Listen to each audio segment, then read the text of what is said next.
Chapter 449. This was also thanks to Yang Chendong telling all his subordinates before entering the city that they should not fire unless absolutely necessary. After all, the southern Ming Empire was still their ally, and even their superior. If not for this order, Guaning and Ma Wei would not be standing here alive after being hit by the flying bullets just now. Oh no! They were kneeling here. Seeing the subordinates, he was so proud of being pressed to the ground, Kuang Ye's expression became very ugly. However, at this moment, he wasn't in a position to criticize them. He only walked in front of them and asked in a very strict tone, "Who sent people to assassinate the Duke of Loyalty's wife? Stand up now and I'll give you a quick death. If you don't speak and I find out, I can guarantee that your 3 clans won't have a good life." Even the 3 clans were involved. It could be seen that Kuang Yi was truly angry. However, no matter what he said, Guaning and Ma Wei had a confused expression. It was obvious that this was the first time they heard of this matter. Humph. Don't pretend to be innocent. If this old man finds out, don't think about living. Kuang Yi coldly threw down these words, but his heart relaxed. From his observation, these 2 generals shouldn't know about this.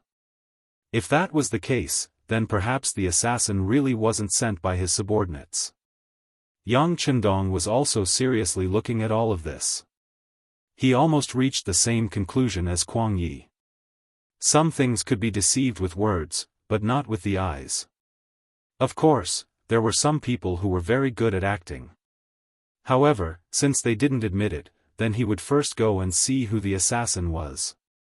As long as he could figure out this person's identity, he would be able to find some clues. The group of people walked out of the gate and went straight to the Lu Rouge shop.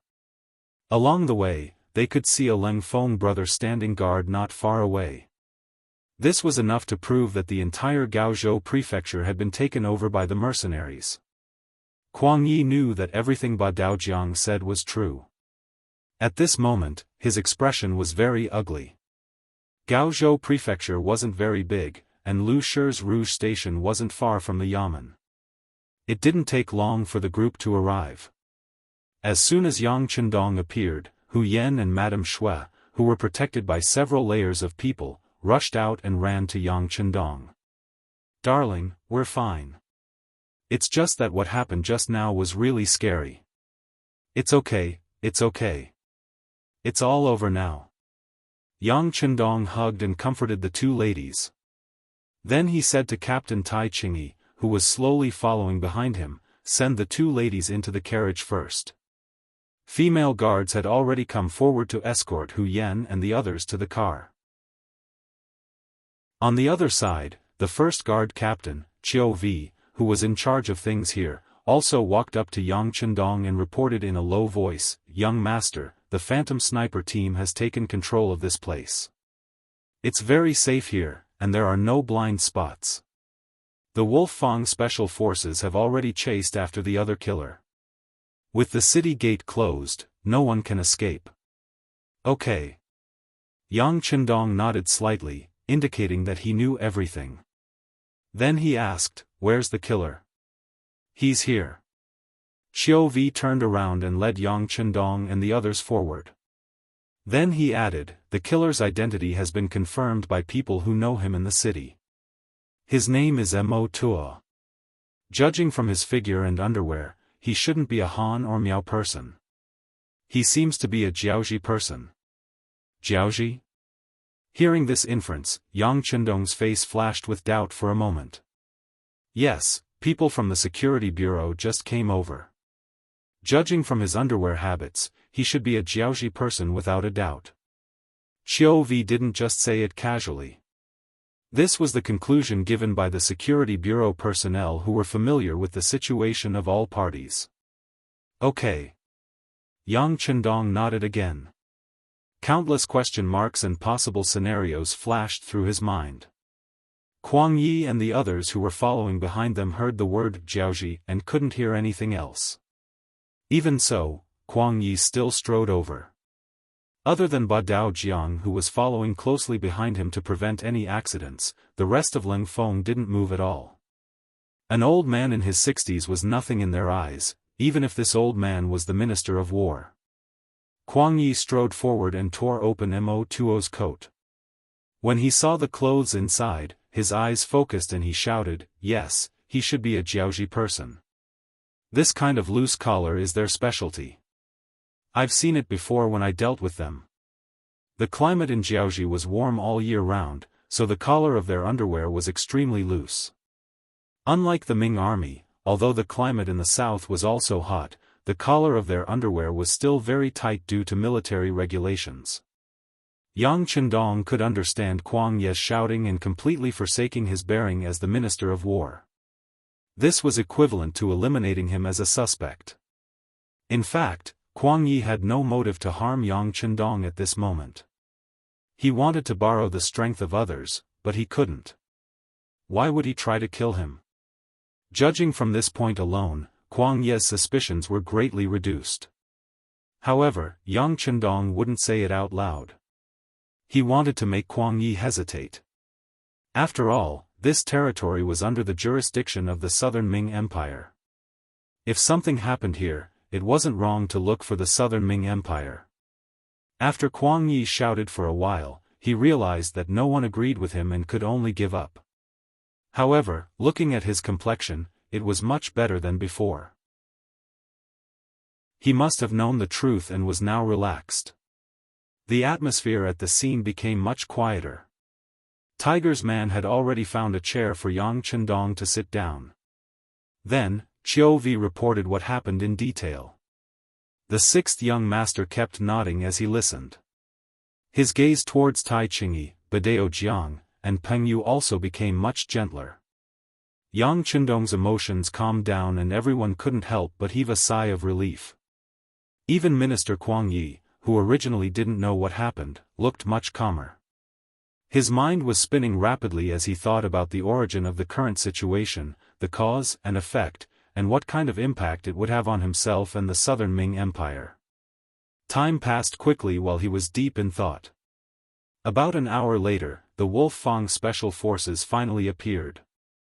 Captain Tai Hu, along with his team members King Kong, Violent Ape, and a few others, appeared with a relatively thin man in tow. The sixth young master. This is the person who ambushed the assassin and destroyed the evidence. He ran very quickly and took some effort. Captain Tai Hu's voice rang out as the Langia Special Forces pressed the assassin to kneel on the ground. Everyone's gaze naturally fell on the assassin. However, even in the face of so many murderous glares, the assassin didn't show the slightest bit of fear. Instead, he looked at Yang Chendong, who was 2 meters away, and laughed loudly. "Brat, you dare to help the Southern Ming Empire go against our Jiaoji? Even if we can't kill you today, you won't have a good ending the next time. You will live in fear forever, ha ha ha." Pfft. After a few laughs, a piece of his tongue suddenly fell to the ground. He had actually killed himself by biting his tongue. Before coming here, Tai Hu and the others had carefully checked the assassin's mouth. After confirming that there was no poison, they were relieved to reattach his chin so that he could speak normally. However, no one had expected him to commit suicide by biting his tongue so straightforwardly. One must know that a person who could do such a thing so resolutely must be extremely ruthless. Perhaps it was easy for a person to be ruthless to others, but it was really rare to be so ruthless to oneself. After vaguely revealing his purpose, the assassin's mission was considered completed. He died in front of Yang Chendong. This scene shocked even Tai Hu. He quickly half-knelt on the ground and begged for forgiveness. However, Yang Chendong waved his hand and stopped him. "Forget it. It's not your fault that such a person had the will to die." Of course, Yang Chendong could tell that the assassin was a man of sacrifice. From the moment he appeared, he did not intend to live anymore. He was even willing to live to see Yang Chendong just to say what he had just said. In the end, he just wanted to be a guide and point the way. As for his claim that he had been ordered by Jiaoji, who would believe that? Regardless of who had ordered him to do so, the possibility of Kuang Ye's instigation had to be eliminated. Whether the assassination of Hu Yan and Madame Shui was successful or not, it would only anger Yang Chendong. As long as he was not a fool, he would not carry out such an audacious plan in his own territory. Minister Xie, I'm a little confused. I'd like to return to the military camp first. As for what we talked about earlier, please do it quickly. Yang Chendong stood up and did not apologize to Kuang Yi. Although this matter was definitely not ordered by this person, it happened in your territory and within your jurisdiction. Based on this point, it would not be too much to wrong you. Of course, Kuang Yi understood this. He hated the uselessness of his subordinates for allowing the mercenaries to enter the city so easily. He also hated the fact that these assassins chose to act in Gaozhou Prefecture and implicated him. However, at the same time, he was happy.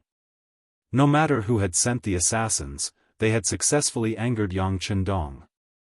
Based on this alone, he did not need to urge these mercenaries to be ruthless in the future when faced with the rebel army of King Min. Gaozhou Prefecture, which had just been occupied by the mercenaries, was returned just like that.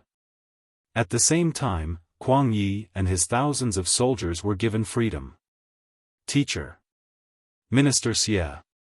Seeing Guaning, Ma Wei, Yu Guang and the others' wronged and ashamed expressions, Kuang Yi waved his hand magnanimously. Forget it. It's not that you are too incompetent. It's just that the mercenaries are too powerful. From now on, you will see the difference between us. Train well. Even if you had more than half of the mercenaries' abilities, the Southern Ming Empire would not have fallen into such a passive situation. Chapter 450. From Kuang Ye's words, it could be seen how optimistic he was about the mercenaries and how helpless he was about the Southern Ming army. The mercenaries protected Yang Chendong as they walked out of Gaozhou Prefectural City. However, the sixth young master didn't immediately return to the carriage. Instead, he walked with the Lengfeng soldiers. He would do as much as he could to get closer to the military as he could. After all, the army was the foundation of a country. If he didn't have control of the army, then the so-called political power was just a joke. Seeing Yang Chendong walking casually among the troops, the people around him didn't relax. Especially Luo Pe, the leader of the second group of the Cold Front, they were extremely cautious. Even the safety of the 95 style on their backs had been removed. They looked like they were ready to fight any battle at any time. Feeling everyone's nervousness, Yang Chendong chuckled and revealed a very confident expression. There's no need to be nervous. As long as Kuang Yi is here, the Southern Ming army won't dare to be our enemy. Right now, their biggest enemy is still the Min King's rebel army. Since Yang Chendong, who had always been meticulous, made such a statement, the surrounding Lengfeng soldiers naturally relaxed a lot. However, at the same time, there were smart people who heard the different meaning in his words. For example, Tiger's Mane asked the question in his heart. Young master, if that's the case, they won't be our enemy now, but they will be in the future, right? When Tiger's Mane asked this question, the Lengfeng soldiers around Yang Chendong all pricked up their ears. Clearly, this was something they were very concerned about. That's right. Without making Tiger's Mane and the others wait, Yang Chendong nodded with certainty. But it's not that they want to be our enemy, it's that we want to be their enemy. Although the Ming Dynasty is still prosperous, some of its policies are no longer popular. Water can carry a boat, but it can also capsize a boat. Everyone should know this. If we don't reform, then even if we don't do anything, other people will replace us. Yang Chendong's words were not alarmist. Although the Great Ming Dynasty in this period of history had only entered the middle period and gradually weakened, because of his appearance, too many changes had occurred. For example, the division of the Great Ming Dynasty into the north and south was the most obvious difference. A powerful country was suddenly split into two halves. Whether it was military strength or economic foundation, they would all suffer a serious blow. In addition, the country's policies were already rotten to the core. Even if he did not make a move, the Ming dynasty would not last as long as it did in history. When Yang Chendong said that there was a problem with the national policy, he was referring to the policy of emphasizing agriculture and suppressing commerce. Although China had always been like this in ancient times, believing that agriculture was the foundation of the country, believing that all labor should be engaged in agriculture and not in industry and commerce. As the saying went, one more person engaged in industry and commerce meant one less person engaged in agriculture. It seemed like this idea was very reasonable. In fact, it was precisely because of this argument that the previous dynasties did not have a large population. Could it be that the monarchs in history did not see the benefits of having more people? Could it be that only Taizu said that there was strength in numbers and that it was easier to do things with more people? Of course not. With more people, it would be more convenient to do anything, especially the recruitment of soldiers.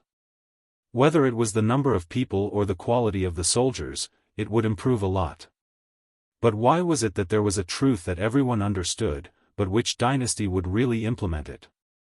Even when the country was stable, they would relax the training of the army and even the expansion of the personnel. In the face of the country's crisis, they did not even have a decent army.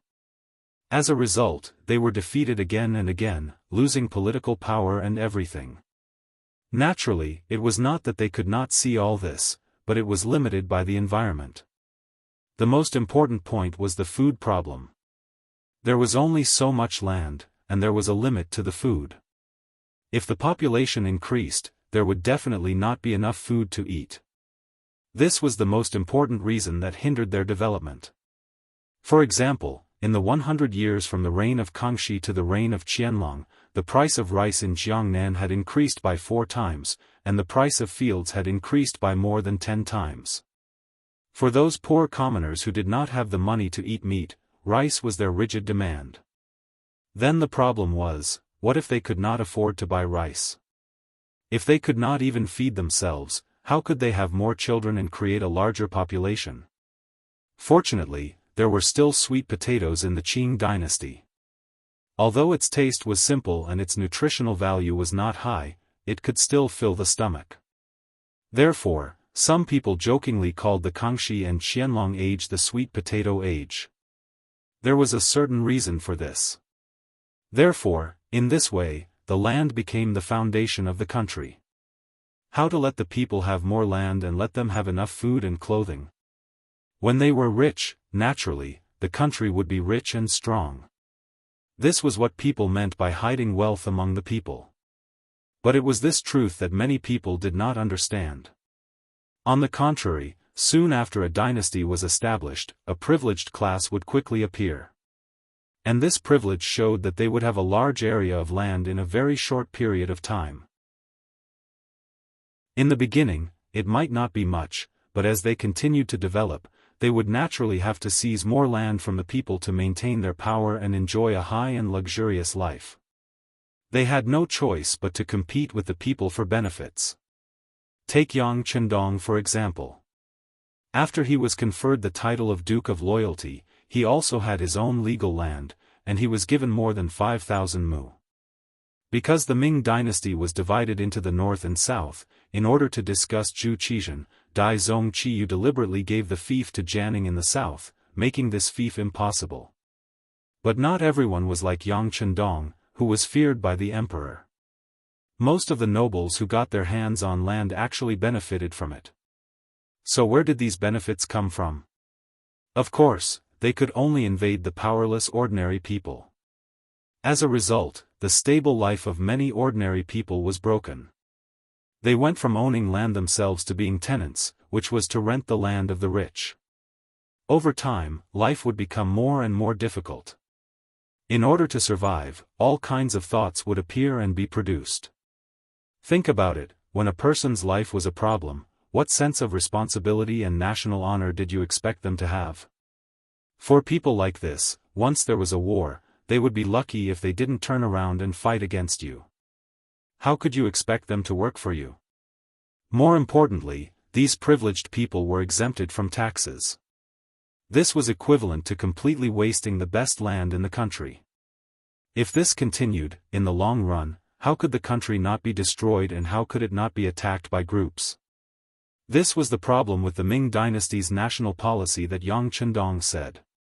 And if this national policy was not changed, even if the Qing dynasty did not appear later, it would still be replaced by other forces. Then again, was there a way to solve this problem? Of course there was. As people often said, as long as one was willing to use one's brain, there would always be more ways than difficulties. At least in the face of the current situation, Yang Chendong had a way to solve the problem, and that was to walk with more legs. If a country wanted to develop, to be strong, and to stand at the top of the world, it was absolutely impossible to walk with only one leg. It must be diversified. This meant that not only did they need agriculture, but they also needed industry. Once the country was strong and the people were rich, everyone could live a life without worrying about food and clothing. Then, who would think of rebelling for no reason? Even if there were some people who had such thoughts and wanted to bewitch others, there must be people who dared to agree. How many people would agree to not live a good life and take risks, and even lose their heads? In particular, Yang Chendong attracted potatoes, which had a high yield and could fill the stomach, which was tantamount to solving the problem fundamentally. Then, as long as the land in the hands of the powerful people was weakened and let the people have it again, these people would be guided to develop light industry, handicraft industry, and heavy industry. Then, they would be able to become rich. Then, it would be good for everyone. Just like Yang Chendong himself, he was developing with such thoughts. All kinds of factories were opened in Qiqian City, and the land further away was developed and planted with all kinds of crops. Moreover, with the mild temperature there, many crops could be harvested twice a year, or even thrice. With food, work, and money to earn, good days would naturally come. After that, it became a matter of how to ensure that the fruits of one's victory would not be taken away by others. Naturally, more people would take the initiative to join the army. Take Leng Feng for example. Pride was one thing, but more than that, they wanted to protect the fruits of their labor, protect their home. In order to achieve this goal, they would really put their lives on the line. This was a completely different concept from the Ming dynasty's soldiers who were paid. With the right path and a good foundation, and with the help of advanced weapons that were several hundred years ahead of the modern world, it was really hard to think of anyone who could be a match for them. This also created the legend of Leng Feng being invincible. Thinking up to this point, Yang Chendong's eyes were filled with hope and desire when he looked forward. In this life, he was destined to bring the Han people to the peak of the world. No one could stop him. What happened in the prefectural city of Gaozhou was quickly discovered by the spies of King Min who had been keeping a close eye on this place. After the news spread, the prepared lobbyist, the eloquent Chen Tian, went straight to Gaozhou prefecture. At the same time, the secret letter written by Kuang Yi had also been sent to Nanjing City, to the front of Zhu Qizhen of the Ying sect. Kuang Yi actually managed to convince Yang Chendong, and more importantly, his opponent even assisted him. Jiaoji actually sent people to assassinate Yang Chendong's wife. This forced the Duke of Loyal Courage to do something even if he wanted to. Chapter 451.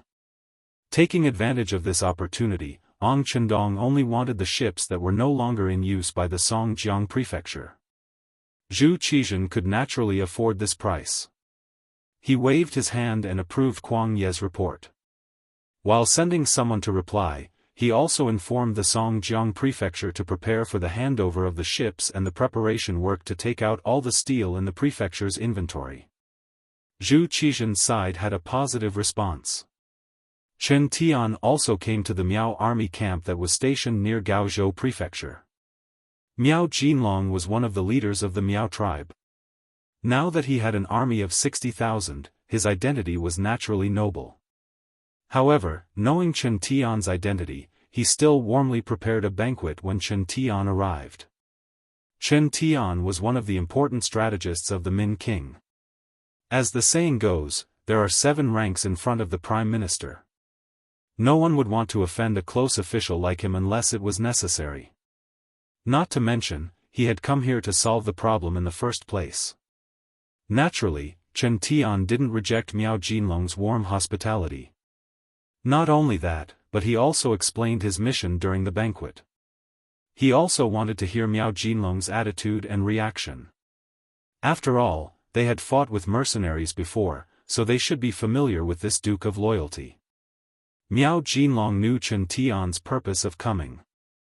Especially when he heard that Chen Tian wanted to lead the mercenaries to the Jiaoxi kingdom, he raised his hand and agreed wholeheartedly. Due to the geographical location, the Miao people had always been at odds with the Jiaoxi people.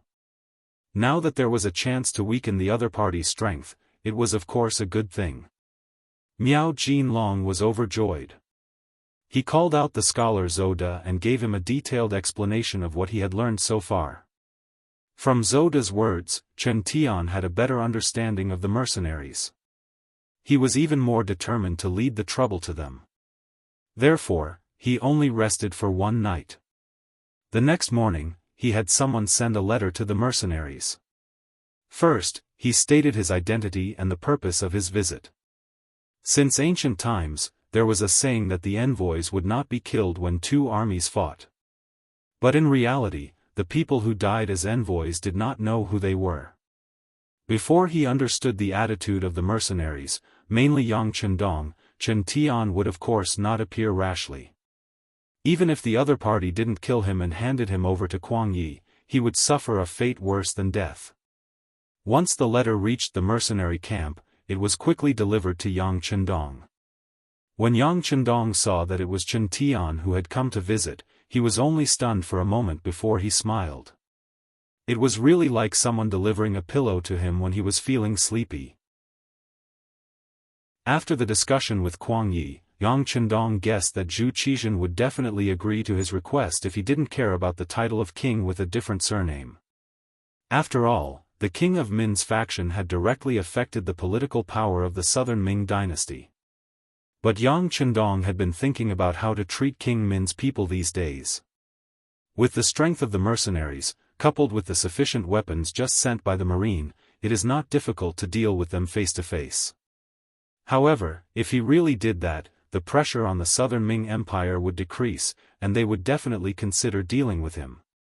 This kind of strategy of swallowing wolves and luring tigers was not what Yang Chendong wanted to see.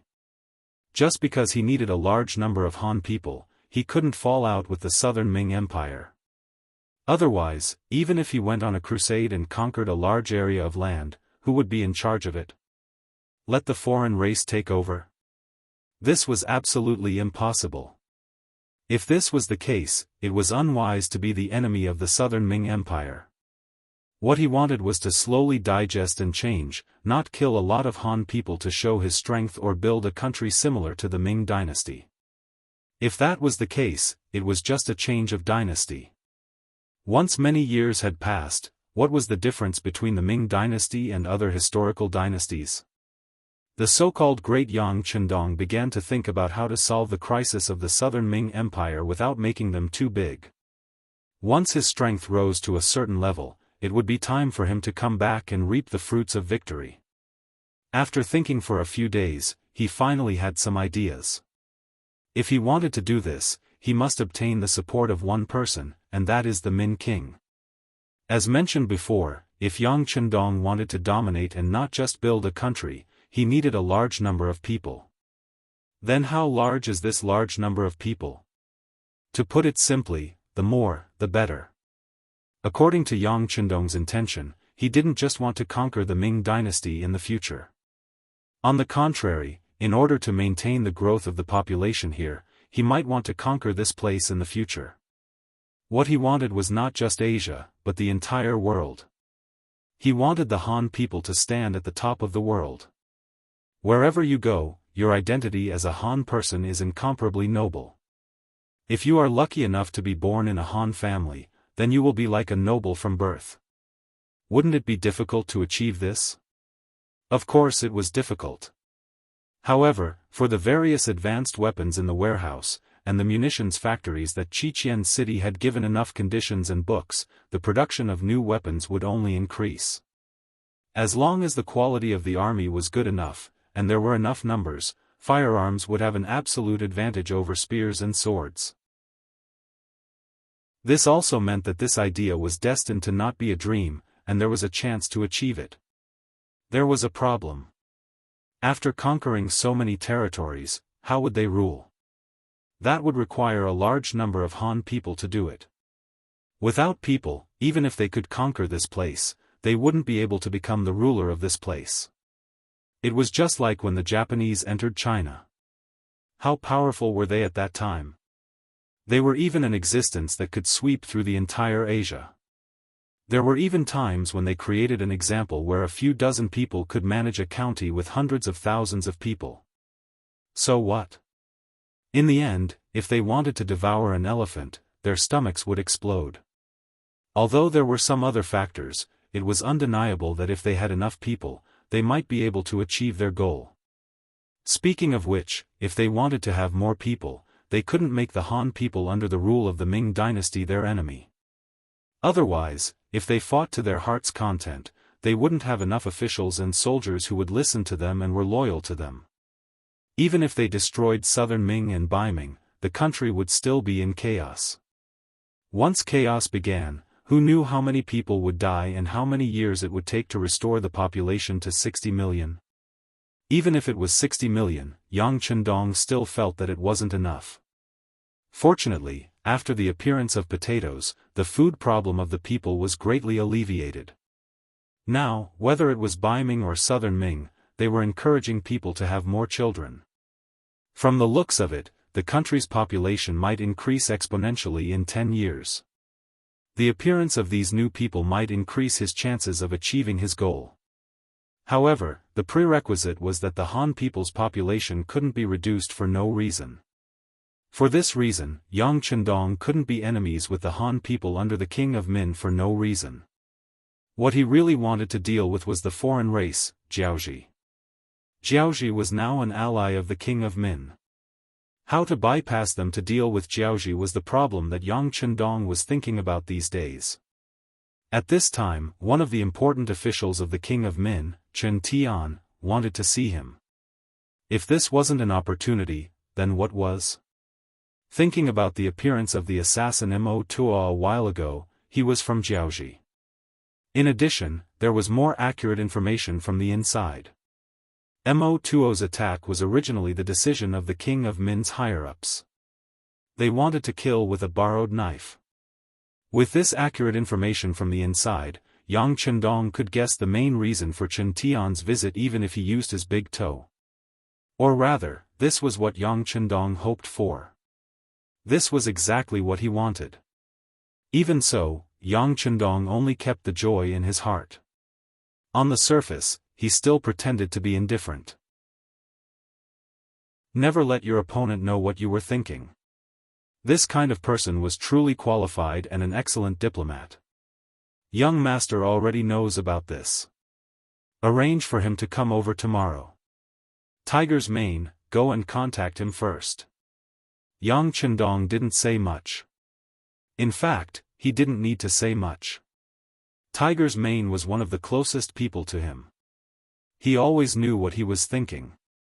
It was necessary to wait for the right price to sell. Since he had obtained so many benefits from the southern Ming Empire, there was no reason for the king of Min to not do anything. Young master, don't worry. Tiger's mane promised as if he knew everything. In the end, his role was the vanguard. At the same time, he was paving the way to raise the status of the young master. The mercenaries quickly replied and promised that Chen Tian could come to the barracks tomorrow to discuss the matter. They also said that he could come openly and didn't need to consider the reaction of the southern Ming army in Gaozhou. These words were a little generous. Not for other reasons, but through these matters, it could be seen that the relationship between the Duke of Loyal and the southern Ming Empire wasn't very good. The southern Ming Emperor, Zhu Qizhen, was very afraid of Yang Chendong. This was already public news. Now, it seemed that it wasn't wrong. Chen Tian, who received a reply, was naturally very happy. He thought about how to persuade Yang Chendong when he saw him several times. He also thought about the possible unexpected situations several times. Early the next morning, he brought a group of men and went straight to the barracks of the mercenaries. When they left the barracks of the Miao army, Miao Jinlong sent people to escort them. However, when they were about to reach the city of Gaozhou, the mercenaries in camouflage took over and brought them over. This kind of thing was done in front of the eyes of the southern Ming army. General Yu Guang, who was in charge of guarding the city, gritted his teeth. As early as last night, Yang Chendong sent people into the city to inform Kuang Yi that the king of Min sent people to talk to him. He also agreed and hoped that they would make things convenient. Chapter 452. When the letter was placed in front of him, Kuang Yi knew that he couldn't refuse. Not to mention that for the stability of the southern Ming Empire, they couldn't afford to offend the powerful mercenaries. Just a few days ago, Hu Yan and Madame Shui almost died in the city. They were responsible. They didn't pursue the matter because they knew that it had nothing to do with them. However, if he didn't agree to the envoy sent by Min King to meet with Yang Chendong, then the other party could bring up this matter at any time.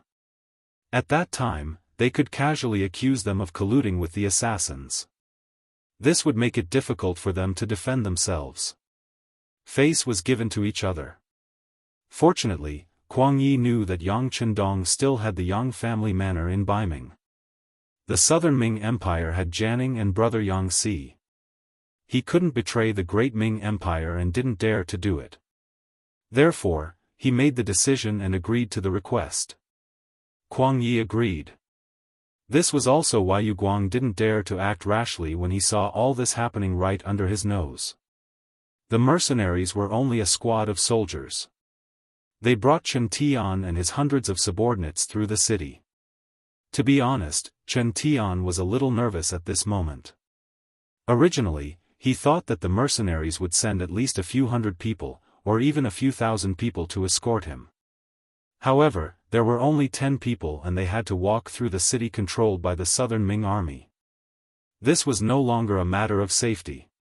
It was a provocation. Would the southern Ming army really do something in anger? If that was the case, wouldn't his life be over? With this kind of nervousness, the group smoothly walked through the city of Gaozhou. When Chen Tian saw that the city had been left behind, he suddenly felt a burst of cold wind at the back of his head.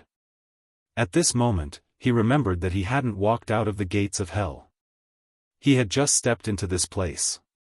For example, if he didn't have an agreement with Yang Chendong this time, how would he return to the Miao family's camp from the mercenaries' camp? Without the mercenaries' escort, how could he guarantee his safety? Only at this moment did he feel fear. In the mercenary camp, Tiger's Mane, representing Yang Chendong, met Chen Tian first. He served him good food and wine, fulfilling his role as a host. Chen Tian didn't expect to see Yang Chendong the moment he arrived. Fortunately, he was prepared for this. After investigating Yang Chendong, he knew what kind of person Tiger's Mane was and the importance of his position. So while he was eating, he ordered his men to carry 2 big boxes of gold and place them in front of Tiger's Mane. One box was worth 1,000 taels of gold, so 2 boxes would be worth 2,000 taels of gold. According to the exchange rate of 1 to 8, that would be 16,000 taels of silver. To an ordinary citizen, this amount of silver was more than enough to eat and drink for a lifetime. And this was just Chen Tian's greeting gift. He had already explained to Tiger's Mane that as long as he could meet the Duke of Loyalty, there would be more than 10 times the amount in front of him. The first gift was more than 100,000 taels of silver, and it wasn't even given to the main person. From this, it seemed that Chen Tian was very sincere. Tiger's Mane also stared greedily at the silver in front of him. I can try to see if you can meet my duke, but do you know that Yingzhong has already promised to give Songjiang prefectures and used shipyard to my duke? In comparison, if it's just some gold and silver, I'm afraid it's not sincere enough. He wasn't afraid of making a request, but he was afraid of not saying anything. Chen Tian's eyes were filled with excitement. Of course, we won't just take out these things. In order to show our Min King's sincerity, there are already 500 carriages of steel being sent here. It should arrive in a few days. 500 carriages? Tiger's Mane pretended to be very surprised and then nodded. Well, then I'll try to help you put in a few good words. Tiger's Mane was only willing to help because of the silver. Thank you General Tiger. If we can achieve our goal this time, Chen Tian will still have more rewards. You're too kind, Tiger's Mane said with a greedy face and poured a cup of wine directly into his stomach. And on the same night, Chen Tian was allowed to meet Yang Chendong. He met the extremely young but powerful Duke of Loyalty of the Ming Dynasty. Chen Tian greets the Duke of Loyalty. After meeting, Chen Tian's eyes revealed a trace of surprise. He cupped his hands and bowed respectfully. At this time, Yang Chendong was only 21 years old. However, after experiencing so much, he already had the demeanor of a superior person. If he was willing, he could reveal the aura of a superior person at any time. You are Chen Tian? Yang Chendong, who was sitting at the head of the tent, stared at the person who came and sized him up. Then, he said very casually, I heard from Tiger's Mane that you are very good at doing things. You even want to give me a gift? Is it because your King of Min is afraid of me? Unlike the calmness he showed when he was with Ling Feng, at this moment, Yang Chendong showed a very arrogant side. Although Chen Tian looked submissive at this time, in fact, he was quietly observing Yang Chendong. Before this, he had grasped a certain amount of data and even read a lot of intelligence. However, Chen Tian believed in everything he saw with his own eyes. Although the intelligence said that the Duke of Loyalty was courageous and talented, Chen Tian always thought that this person was still too young. Even if he was young, it was inevitable that he would lose his cool when something happened, especially when he had won repeatedly. It was inevitable that he would be arrogant. Now, it seemed that it was true. Seeing that Yang Chendong had only glanced at him a few times before ignoring him with his nose in the air, not only did he not feel humiliated, on the contrary, he was very happy. It was good to have a weakness. As long as he could grasp it, it would be easy to deal with him. Yes, our King of Min really wants to be friends with you. You saved Emperor Yingzong without fear of death on the battlefield. You forced Walla's army to retreat with your excellent means. You even completely destroyed Master Huang's army in Guangdong in a very short time. Our King of Min is full of praise for all of these. Everyone liked to hear good words, and Yang Chendong was the same. Hearing Chen Tian talking about his achievements with great familiarity, he laughed and said, Yes, these are all my achievements. Prince of Min is also a sensible person. If so, why didn't he retreat and surrender immediately after knowing my power? Don't tell me that you want me to lead an army to crush you and repeat Huang Yuliang's old path. When speaking of these, Yang Chendong deliberately stared at him, as if he was going to scare him. Yes, Duke of Loyalty is very right. People had to bow under the eaves. As an excellent lobbyist, he knew when to show his weak side and when to show his strong side. With a submissive expression, Yang Chendong's expression became much better. Seeing that the sixth young master's temper was not so bad, Chen Tian hurriedly said what he wanted to say, Our King of Min really wants to be friends with you, Duke of Loyalty. He also knows that we will definitely lose if we fight with you. But when he heard the first part, Yang Chendong was still smiling. But when he heard the last part, his face changed. But what? But I dare not say what I want to say next. I am afraid that I will make you angry. Chen Tian looked up and showed an aggrieved expression. Just say what you want to say. I won't blame you. Say it quickly. Yang Chendong looked like he was fooled. Chen Tian knew that the opportunity had come. He straightened his body and said, But if our King of Min stops now, with Yingzong's personality, he will definitely settle the score. At that time, it will be difficult to keep your life. Chen Tian was not surprised. So what? When the time comes, this duke will just greet his majesty. Yang Chendong said confidently. When Chen Tian heard this, he despised Yang Chendong very much. He thought, you are just a duke. How can you boast like this? But what he didn't know was that this was what Yang Chendong wanted to show him. Thank you for your kindness, Duke of Loyalty. Although Chen Tian didn't agree with what Yang Chendong said, he still looked very grateful. When he saw the smile on the sixth young master's face, he mustered up his courage and said, but I am afraid that Duke of Loyalty can't protect King of Min at that time. As far as I know, Emperor Yingzong seems to be on guard against Duke of Loyalty. Otherwise, the matter of conferring a prince with a different surname would not be delayed. He stopped here. When he said this, Chen Tian immediately stopped talking and carefully observed Yang Chendong's performance. He said it just now. If there was anything he wanted to say, he could say it casually. Now, he shouldn't be blamed. Sure enough, Yang Chendong's face was flushed red and he was obviously very angry. He even pointed his finger at Chen Tian who was standing below, but in the end, he didn't say a word of reproach. Brother Chen, what am I doing? Don't you know that this matter is the thing that annoys my duke the most? Tiger's Mane, who was standing at the side, said. He seemed to be reprimanding Chen Tian for being insensible, but in fact, he was also reminding him. Chen Tian showed a grateful smile to Tiger's Mane. Then, his gaze fell on the angry Yang Chendong and said, Duke of Loyalty, Emperor Yingzong is really infuriating. But thinking about it carefully, isn't it because you are too young and your qualifications are too shallow?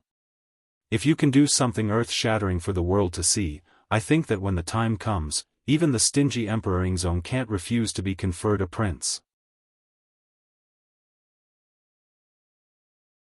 Chapter 453. What do you mean? Speak more clearly. Yang Chendong, who was originally very angry, suddenly straightened his body and stared at Chen Tian with his tiger-like eyes. Since Yang Chendong placed so much importance on these words, Chen Tian was delighted that the other had fallen into his trap.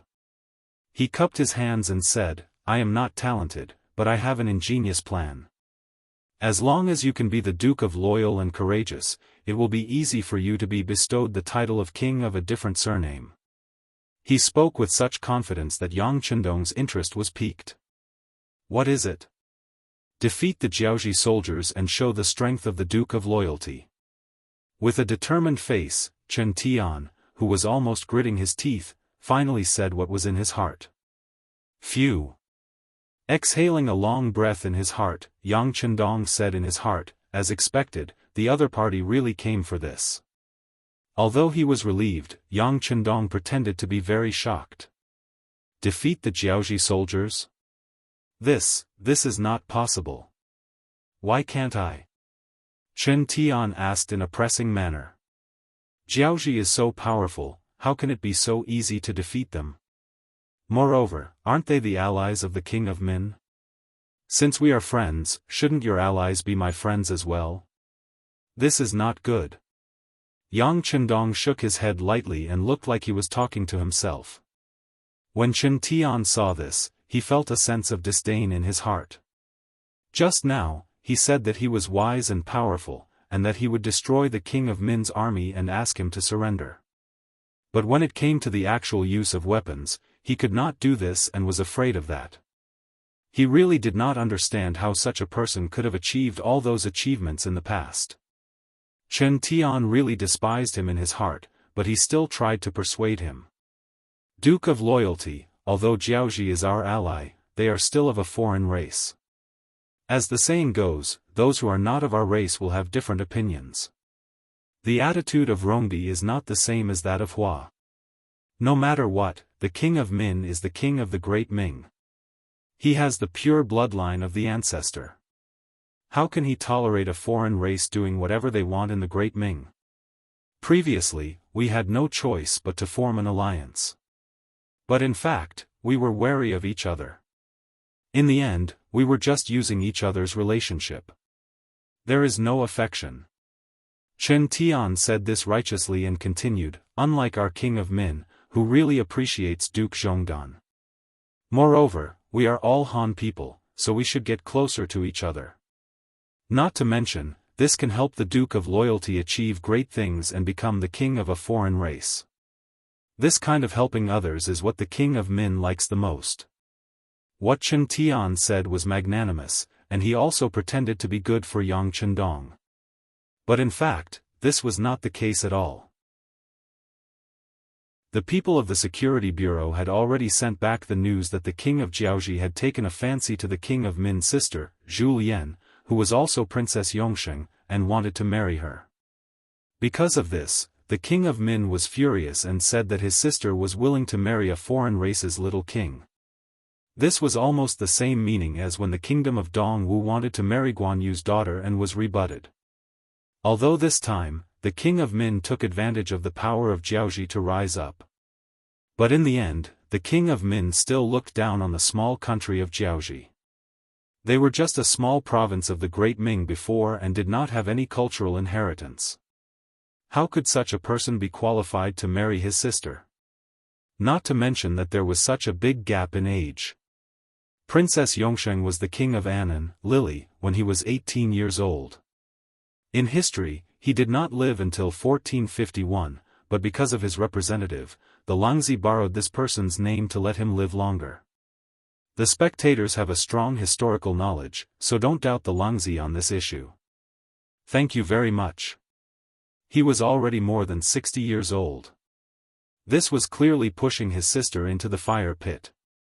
As the elder brother, and now with such great power, if he could not even protect his own sister, what would others say about him? Just based on this point, the relationship between the king of Min, Zhu Huixing, and the Jiaoji army started to drift apart. In addition, along the way, the Jiaoji army burned, killed, and looted everywhere they passed. They were very overboard and caused the people's lives to be in chaos. The king of Min had already made up his mind to deal with them. It was precisely because of these things that Chen Tian came here to fan the flames and wanted to use someone else to do his dirty work. In their eyes, as long as the two sides could fight, regardless of whether Yang Chendong won in the end or the Jiaoji army won in the end, it would be beneficial to them. Since that was the case, why should they be polite? Chen Tian had his own plans, but he did not know that the handsome young man, Yao Yingjun, who was on good terms with Princess Yongsheng, Zhu Lian, was an important spy that the Security Bureau had placed in the other side.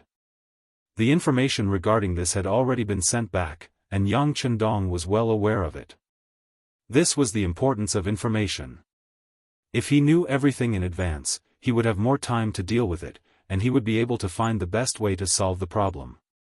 What Chen Tian said was extremely righteous. From the perspective of the nation and country, even if Yang Chendong knew the truth, he would not correct it. Wasn't all of this what he wanted to do? Since he could not do anything to the Han people? Then it should not be a problem to deal with the foreign races. Especially Jiaoji, the predecessor of the modern Vietnam. They had betrayed the country several times and angered the brave People's Liberation Army, causing them to kill their way into their territory. The most hateful thing was that the other party's military warehouse was filled with all sorts of goods that were made in China. That kind of feeling must have been very chilling. In order to prevent such things from happening in the future, Yang Chendong made up his mind to deal with them a few hundred years in advance, so that those disgusting things would never happen again and would disappear forever. With this in mind, Yang Chendong did not expose some of Chen Tian's lies. Instead, he went along with Chen Tian's words and asked, against Jiaoji, will you support me? This. Chen Tian's face changed from his heroic speech to a trace of awkwardness. This means that we cannot support you in terms of military strength. After all, everyone knows that they are our Min King's allies. Don't worry, Duke of Loyalty. Although we won't send troops, we will support you in other aspects, such as provisions and information. As long as you don't send troops, we, King of Min, will fully support you if you need anything else. As if he was afraid that Yang Chendong would have some misgivings, Chen Tian patted his chest and promised. Is that so? Yang Chendong did not answer immediately. Instead, he fell into deep thought, as if he was thinking carefully.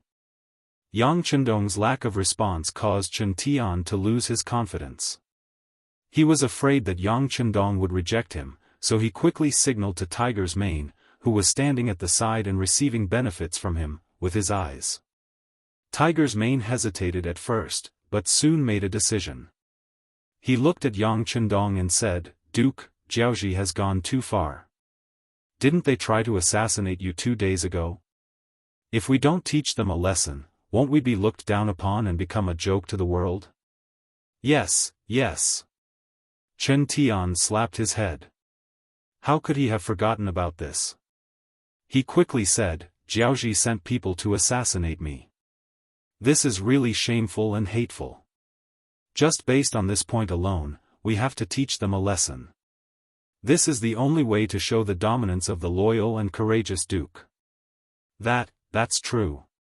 Yang Chendong slowly raised his head and agreed. However, he soon shook his head. "No, if we were to fight with the Jiaoji soldiers and the Min King suddenly attacked us from behind, we won't be able to withstand a pincer attack." When he heard Yang Chendong's concerns, Chen Tian immediately replied, "That is impossible. Our Min King is a man of his words. He would never do something so treacherous. Jiaoji is your ally." Yang Chendong ignored Chen Tian's solemn vow. He only said one sentence and the other party was instantly silenced. But what does the loyal duke want us to do for you to be completely assured?" Chen Tian did not know how to convince Yang Chendong.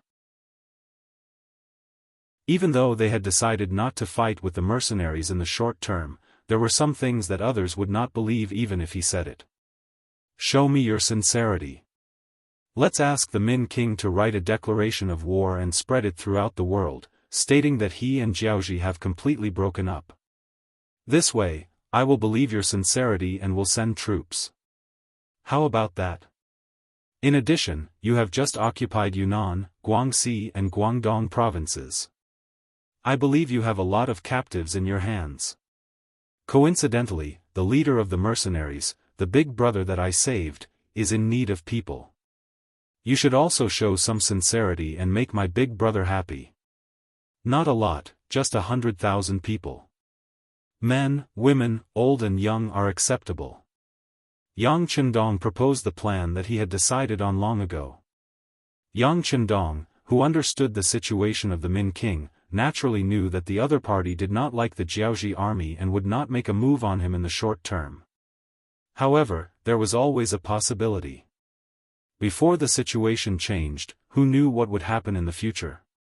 Most importantly, if he wanted to do this, he would need the support of Nanming. This declaration of war became very important. This was also the reason why he could convince Minister Kuangye to not make an enemy out of the Min King and the Miao army and focus on dealing with Jiaoji. Without this declaration of war, how would others believe him if he just said it himself? At least, it would be easier for him to ask for 100,000 people. He had just occupied 3 provinces. Others might not have it, but he had a lot of people in his territory. Moreover, he did not only want young people. In this way, he could also help the other party solve the problem of having too many people but not enough food. Yang Chendong proposed his own request. This time, it was Chen Tian's turn to consider. 100,000 people was indeed a problem. He could just give more to the older children and less to the young men. He could make the decision on this issue. If he wanted to make a declaration, it would not be a big deal. However, would people say that the Min King was burning the bridge after crossing the river? After all, they were able to rise so quickly because of the Jiaoji army's help in the beginning. Chapter 454. While Chen Tian was still considering the gains and losses, Yang Chendong spoke again. "Jiaoji is a foreign tribe after all. If Prince of Min really wants to achieve something in the future, it would be best for you to draw a clear line with them. They were not like the Miao people. They had been living on this land for generations and were used to being in each other's company. Jiaoji people were very independent. If they were to become successful one day, it would be enough for His Highness, Prince of Min, to be very busy. Of course, you can go back and discuss this with Prince of Min. We are not in a hurry. Yang Chendong was indeed not in a hurry. Regardless of whether it was the steel that Zhu Qizhen wanted to give him or the steel that Prince of Min gave him, they had not arrived yet. With the mindset that having the steel in his hands was the way of the king, he would not do anything as long as these benefits were not in his hands. Even though he was already mentally prepared to fight Jiaoji, he still had to take things one step at a time. Chen Tian thought that there were some things that he could not decide, so he raised his head and said seriously, "Then I will report it to His Highness King Min. I think it will not take long for Duke Zhongdan to give a satisfactory answer. But please rest assured that regardless of whether this matter is successful or not, we have no intention of becoming enemies with Duke of Loyalty and the mercenaries." Yang Chendong nodded satisfactorily at the other party's goodwill. Good. As long as Prince of Min's army and the Miao army do not make things difficult for us, we will not take the initiative to cause trouble. You can rest assured about this. This was considered an agreement that both parties agreed upon. Based on this agreement, Chen Tian did not come here in vain. Thinking that Prince of Min still had to make a decision on the declaration of war, and thinking that Jiaoji was pressuring him step by step, he decided to take his leave. Following this, Leng Feng naturally sent them out of the camp. Unlike when he came, the hundreds of chests of gold and silver that Chen Tian brought were all placed in the mercenaries' camp. This was originally a show of sincerity. Since the negotiations went smoothly, there was no mention of taking back the chests. Not long after Chen Tian left, Tiger's Mane represented him on a trip to Gaozhou's prefectural city. He followed the young master's instructions and explained the key points of this negotiation to the other party. Kuang Yi was waiting for news in the government office. Since Yang Chendong sent someone to inform him that there would be an envoy from King of Min, Kuang Yi could not sit still. Yang Chendong and his mercenaries were so powerful that he was shocked more than once. The current southern Ming Empire was already riddled with holes. They were already facing huge difficulties. If the mercenaries switched sides at this time, the southern Ming Empire would really be in danger. It was precisely because he knew the severity of the matter that he didn't have a single moment of rest in the 2 days since Chen Tian had passed through the city and arrived at the mercenary camp. Because of this matter, Guaning, Ma Wei, and the others repeatedly tried to persuade him. For example, they said that Yang Chendong's fourth brother was still in Jianghu. If the Duke of Loyal Courage dared to make a move, they could use his fourth brother to threaten him. Some people even suggested that when Chen Tian passed through the city, they could kill the envoy directly. By then, it would be more difficult for the Duke of Loyal Courage to ally with King of Min. In the face of these schemes, by the time they reached Kuang Yi, they were all rejected by him. Now Yang Chendong had not made a final decision. If they pushed him so hard, it would be easy for him to be pushed to the side of the opponent. If so, they would really be sinners for all eternity. Kuang Yi, who was already very old, would not agree to such a risky thing. Not to mention, based on his understanding of Yang Chendong, this person was very considerate of the overall situation. Otherwise, he would not send troops to Guangdong to quell the rebellion of the Yellow Bandits without receiving any benefits. It was only because the emperor, Zhu Qizhen, did not believe in all kinds of things that led to the current situation that was not very good. Thinking of the emperor, Zhu Qizhen, Kuang Yi also felt a headache. Since ancient times, the imperial power was the greatest. This was indisputable. But there was a premise for everything, that was, the imperial power was consolidated. When the power was strong, it was really the greatest. On the contrary, if you were not strong enough and still wanted others to obey you, then the emperor was not sensible. Not all the generals in the world were like Yu Fei, who could be called back with 12 gold medals. Who was Yang Chendong? If one looked carefully, he had been wandering outside the imperial power. In fact, with the powerful mercenaries as his backing, he also had such strength. In the face of such a strong soldier, the most important thing to do was to find a way to make friends with him and play the emotional card, instead of oppressing him with power and finally making a loss. Of course, although Kuang Yi was also an important minister, he could not represent the emperor in many things. Some things he just thought in his heart. If he really wanted to say that he really wanted to blame Zhu Qizhen, he did not have the power to do so, let alone the ability to bear the consequences. While Kuang Ye's thoughts were still in torment, Tiger's Mane came. This was Yang Chendong's closest person. Many times, his appearance could represent his master. In the main hall, Kuang Yi saw Tiger's Mane. Although he did not personally come out to greet him, his waiting figure in front of the hall was enough to give Tiger's Mane face. Who was Tiger's Mane? In these years, after being trained by Yang Chendong, he was no longer the little follower of the past. This meant that he was reluctant to leave Yang Chendong. Otherwise, if he was casually sent back to Tsuxian City, he would be in existence on the same level as Leng Song and Gao Xiong. It was not impossible for him to be higher than them. Seeing that Kuang Yi was waiting outside the hall, this kind of treatment made him feel flattered. He hurriedly took a few steps forward, clasped his fist and bowed. "This little Tiger's Mane greets the minister." "Ha!" Kuang Yi politely extended his hand and helped Tiger's Mane up. "Brother Tiger, there is no need to be so polite. Come, please sit in the hall. Servants, come and serve tea." Kuang Ye's face was full of enthusiasm. Tiger's Mane was also very respectful on the surface, but in his heart, he admired the young master even more. If it was not for the young master's strength, how could he be treated with such courtesy? One must know that this was the Minister of War, and also the Crown Prince's tutor. How could an ordinary person like him come into contact with him, let alone be treated with such courtesy? Tiger's Mane's thinking was correct. The Ming dynasty's hierarchy was very strict. An official was an official, and a citizen was a citizen. This was not something that could be confused at any time. Even if this official's position wasn't high, and the other party was a rich gentleman, the official still had to be stronger in a real conversation. This was because he didn't just represent himself, he had the support of the entire team of scholars behind him. Not to mention a high official like Kuang Yi. Other than the emperor, there were very few people who could give him any face.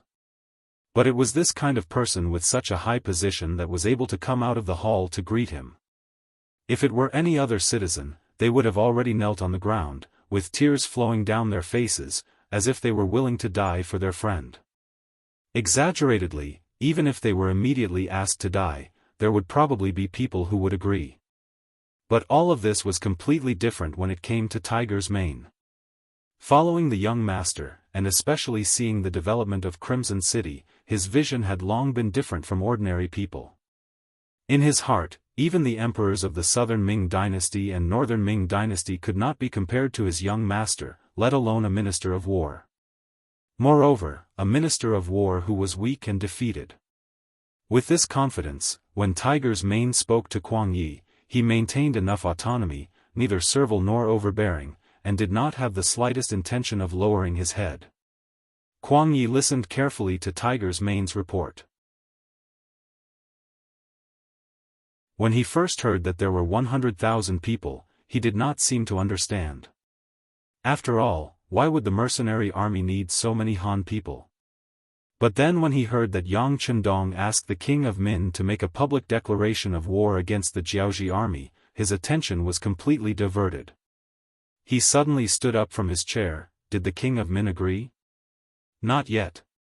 Tiger's Mane acted as if he did not see Kuang Ye's excitement.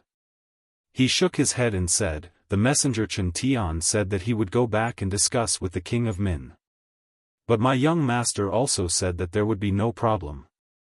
Yang Chendong said that there would be no problem, so Kuang Yi was much more confident. It had been proven that on such a major issue, the Duke of Loyalty would not speak without thinking. And if this was the case, it would be great. Without the support of the Jiaoji army, the strength of the King of Min's faction would naturally be greatly reduced.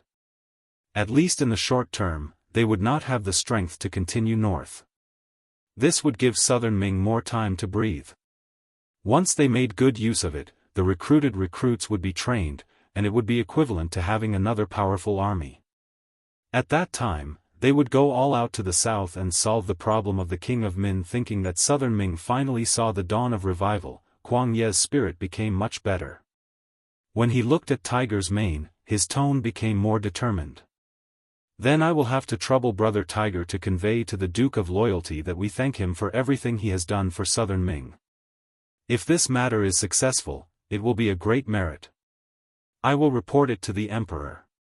Tiger's mane felt that Kuang Ye's words were sincere. He cupped his fist and said, I thank Minister for your kind words on behalf of my young master. Oh yes, my young master also said that once the King of Min really makes a public declaration of war, Minister, please give up on Gaozhou Prefecture for your own safety. Southern Ming should also take this opportunity to recuperate. Once the training of the new army is completed, then it will be time to go south and solve the problem of the King of Min. Before that, it is better not to act rashly. Otherwise, the situation will become very troublesome. Hu Mang's words were a little decisive, and even a little unpleasant to hear. The gist of it was that without the mercenaries here, Kuang Yi and his 1,000 men would not be able to defend Gaozhou Prefecture no matter what. At first glance, it did seem like he was looking down on them, but wasn't this the reality? Chapter 455.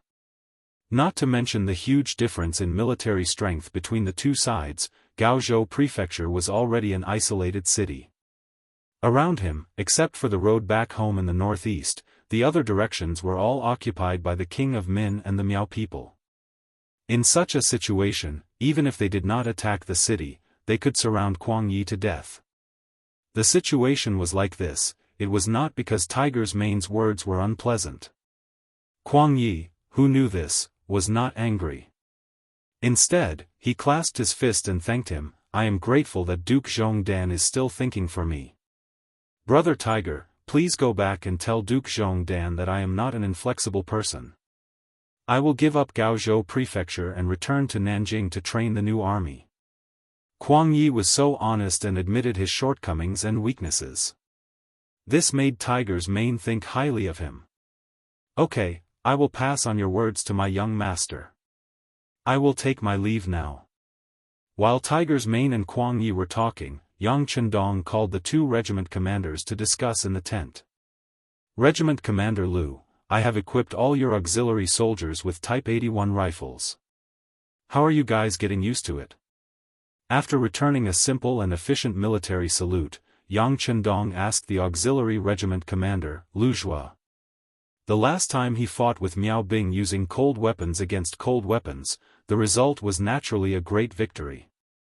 However, his side's losses were not small, at least in Yang Chendong's eyes. In order to preserve his sufficient strength, and also to display his sufficient advantages, he decided to equip all the auxiliary soldiers on the battlefield with the 81 automatic rifle, which was commonly known as the 81 automatic rifle. The reason why they were not equipped with a better 95 style was because they wanted to differentiate the cold edge from the auxiliary weapons. Secondly, and more importantly, with the current strength of Crimson Nest City's arsenal, they were still unable to create the 95 style. Even for the Type 81 rifles, Yang Chendong first took out a large number of finished products for them to understand and disassemble. In addition, they already had the successful experience of their predecessors. A lot of information was found in the warehouse. It was because of all these advantages that the Type 81 assault rifle could be used. It had to be said that there was no lack of smart people everywhere, especially the craftsmen of the great Ming dynasty. In terms of intelligence, they were no worse than the craftsmen of any other period. It was only because they didn't have enough development environment that they naturally went from being brilliant to being ordinary. During the Ming dynasty, craftsmen had very little social status and their income was extremely low. It was already considered good if they could fill their stomachs. Even so, there were still some people who wanted to invent something that was very practical and pushed the development of social science forward. Unfortunately, the person who made such a contribution did not receive a reward that was proportional to his efforts. There were even some people who gathered the materials for their own experiments. Once they succeeded, the fruits would belong to the Ministry of Works and the Emperor. The only thing they would get was the title of a good craftsman, which couldn't be eaten or exchanged for money. Under such a system without any incentives, it was easy to imagine that even the best craftsman would soon become a commoner. However, the same people in Yang Chendong's hands were completely different. The armament factory in Crimson City implemented a guaranteed incentive system. The guaranteed salary referred to how much money you would receive after completing the work at hand. The incentive system referred to how much you would receive after completing the task or making other contributions. In fact, the craftsmen of this dynasty did not lack strength and brains. Once there was space for them to display their abilities, everyone would hold their breaths and fiercely exert their strength. Because of this, many outstanding people appeared. Not only did they receive honors, such as medals of various levels in their hands, they also received large amounts of gold and silver. This reward system that not only gave them fame but also money made all the craftsmen burn with passion. Under such a big environment, naturally, they would get twice the result with half the effort. Just like the armament factory, the quality of steel determined how many guns and cannons could be produced. In the process of tempering steel, with the help of the books provided by Yang Chendong, they could make the steel more solid instead of being so brittle. They could also increase the density of the steel so that there would not be many small bubbles in the performance, which would be easy to explode. Regarding this basic knowledge, there were clear records in the books. As long as one diligently studied, they would discover that many of the principles were not that difficult to understand. It was just that they lacked imagination. Once he did it, he would realize that things were so simple when he looked back. The armament factory began to expand and improve. Batch after batch of Type 81 rifles were brought out and sent to the temporary port of Laizhou Prefecture a few days ago. At this point, all the auxiliary soldiers had changed their equipment. Speaking of which, facing Yang Chendong's inquiry, the auxiliary commander Lu Zhua had an excited expression. "Sixth young master, don't worry. Most of these people have practiced guns before. After a short period of adjustment, they will be able to regain that feeling. Once on the battlefield, they will definitely be able to display their strengths." It was no wonder that Lu Zhuo was so excited. In the past, he had only seen the Cold Vanguard use advanced firearms to slaughter enemies. Although they were also equipped with the new type of bows and crossbows, the effective range was still too short. The advantage wasn't very obvious. Because of this matter, the battalion commanders and company commanders below him had looked for him more than once. They had asked him when they would be able to be like the Cold Vanguard and use advanced firearms to kill enemies in battle. In the past, when faced with this question, Lu Zhuo would remain silent because he didn't know when this day would come. But now, the Type 81 rifles were given out. Although they were still lacking in functionality compared to the Type 95, especially since they were handmade, there were still some differences between the same gun. It still required the soldiers to familiarize themselves with each gun. However, compared to the cold weapons in the enemy's hands, these rifles were already many times stronger. Once they used these Type 81 rifles on the battlefield in the next war, it was easy to imagine what the outcome would be. Just thinking about it made him excited. Lu Zhuo was still standing there with a face full of excitement. Yang Chendong's gaze had already landed on the commander of the Cold Vanguard 2nd Regiment, Luo Pe. The brothers of the Cold Vanguard will have to work hard for a while. Teach the auxiliary soldiers how to use guns and how to maintain them. And you guys, you must pay close attention to the safekeeping and use of guns. Absolutely do not allow any guns to be lost. Even more so, do not allow anything bad to happen. Once someone shows signs of doing something bad, immediately kick them out of the team. Do not show any mercy. His gaze once again landed on Kong Jia and Song Zhe, the two regiment political commissars.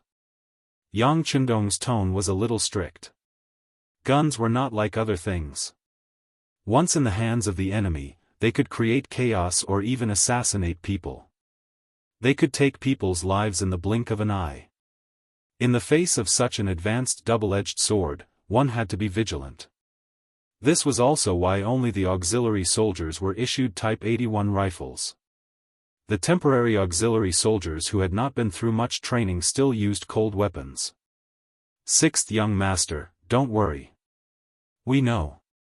Normally, when there is no mission, each person will only fire 5 bullets. Also, there will be a check in the morning and evening. Soldiers have the right to supervise each other. As long as there is no platoon or squad covering for each other, nothing will happen. The two regiment political commissars said with a solemn expression. Clearly, they had also realized the benefits and corresponding dangers that advanced guns could bring to them. Thus, they had long prepared for it. That's the best. You have to talk to the soldiers in a timely manner. Make full use of your advantage in thinking. Once there are any bad signs or problems with the soldiers, you have to immediately enlighten and solve them. Today's matter can't be left to tomorrow. Yang Chendong nodded and said again in a strict tone. After discussing the issue of guns, his gaze landed on the 4 officers and said, "Make use of the time to rest and reorganize. It won't be long before we move out. At that time, I'm afraid that it will be impossible for everyone to rest as much as you do now. So, now is the time to mobilize before the war." When they heard the words, "mobilize before the war," the 2 regimental commanders and the 2 political commissars couldn't help but tremble. Compared to the Ming army who was afraid of war, they had been waiting for this day because only war could quickly expand their strength. Only war could show their ability. Yes. The 4 of them gave a very standard military salute in unison. At this moment, every one of their breaths became a little hurried. Crimson City. Compared to 2 years ago when Yang Chendong left this place, it could be said that it was completely different. Spacious and clean cement roads, neat and orderly buildings of various types, self-contained and well-equipped new residential areas, all kinds of factories and units, one after another. Looking from afar, who knew how many tall chimneys were emitting black smoke? This was far from the time to care about environmental issues. At this moment, the world had yet to experience the industrial era. It was originally very well protected, and Crimson City was the first industrial city. Every day, many of the things manufactured here would be transported by the Navy of the Cold Front to the nearby areas. For example, items as small as toilet paper, toothpaste, toothbrushes, chewing gum, soap, towels, nail clippers, sugar, canned food, and so on. As large as mirrors, glass, cosmetics, cheongsams, and so on, all of them were best-selling products. They were all in short supply and were sent to some nearby countries. These things were exchanged for countless gold and silver, rice, flour, cloth, and various ores and steel. With the raw materials, on Ryukyu Island, as long as it was Yang Xie's territory, everyone's life became better. They had enough food and clothing, and their homes were filled with all kinds of food and silver. In order to ensure that these fruits of victory were not stolen and plundered by others, everyone gave their all to push this carriage forward.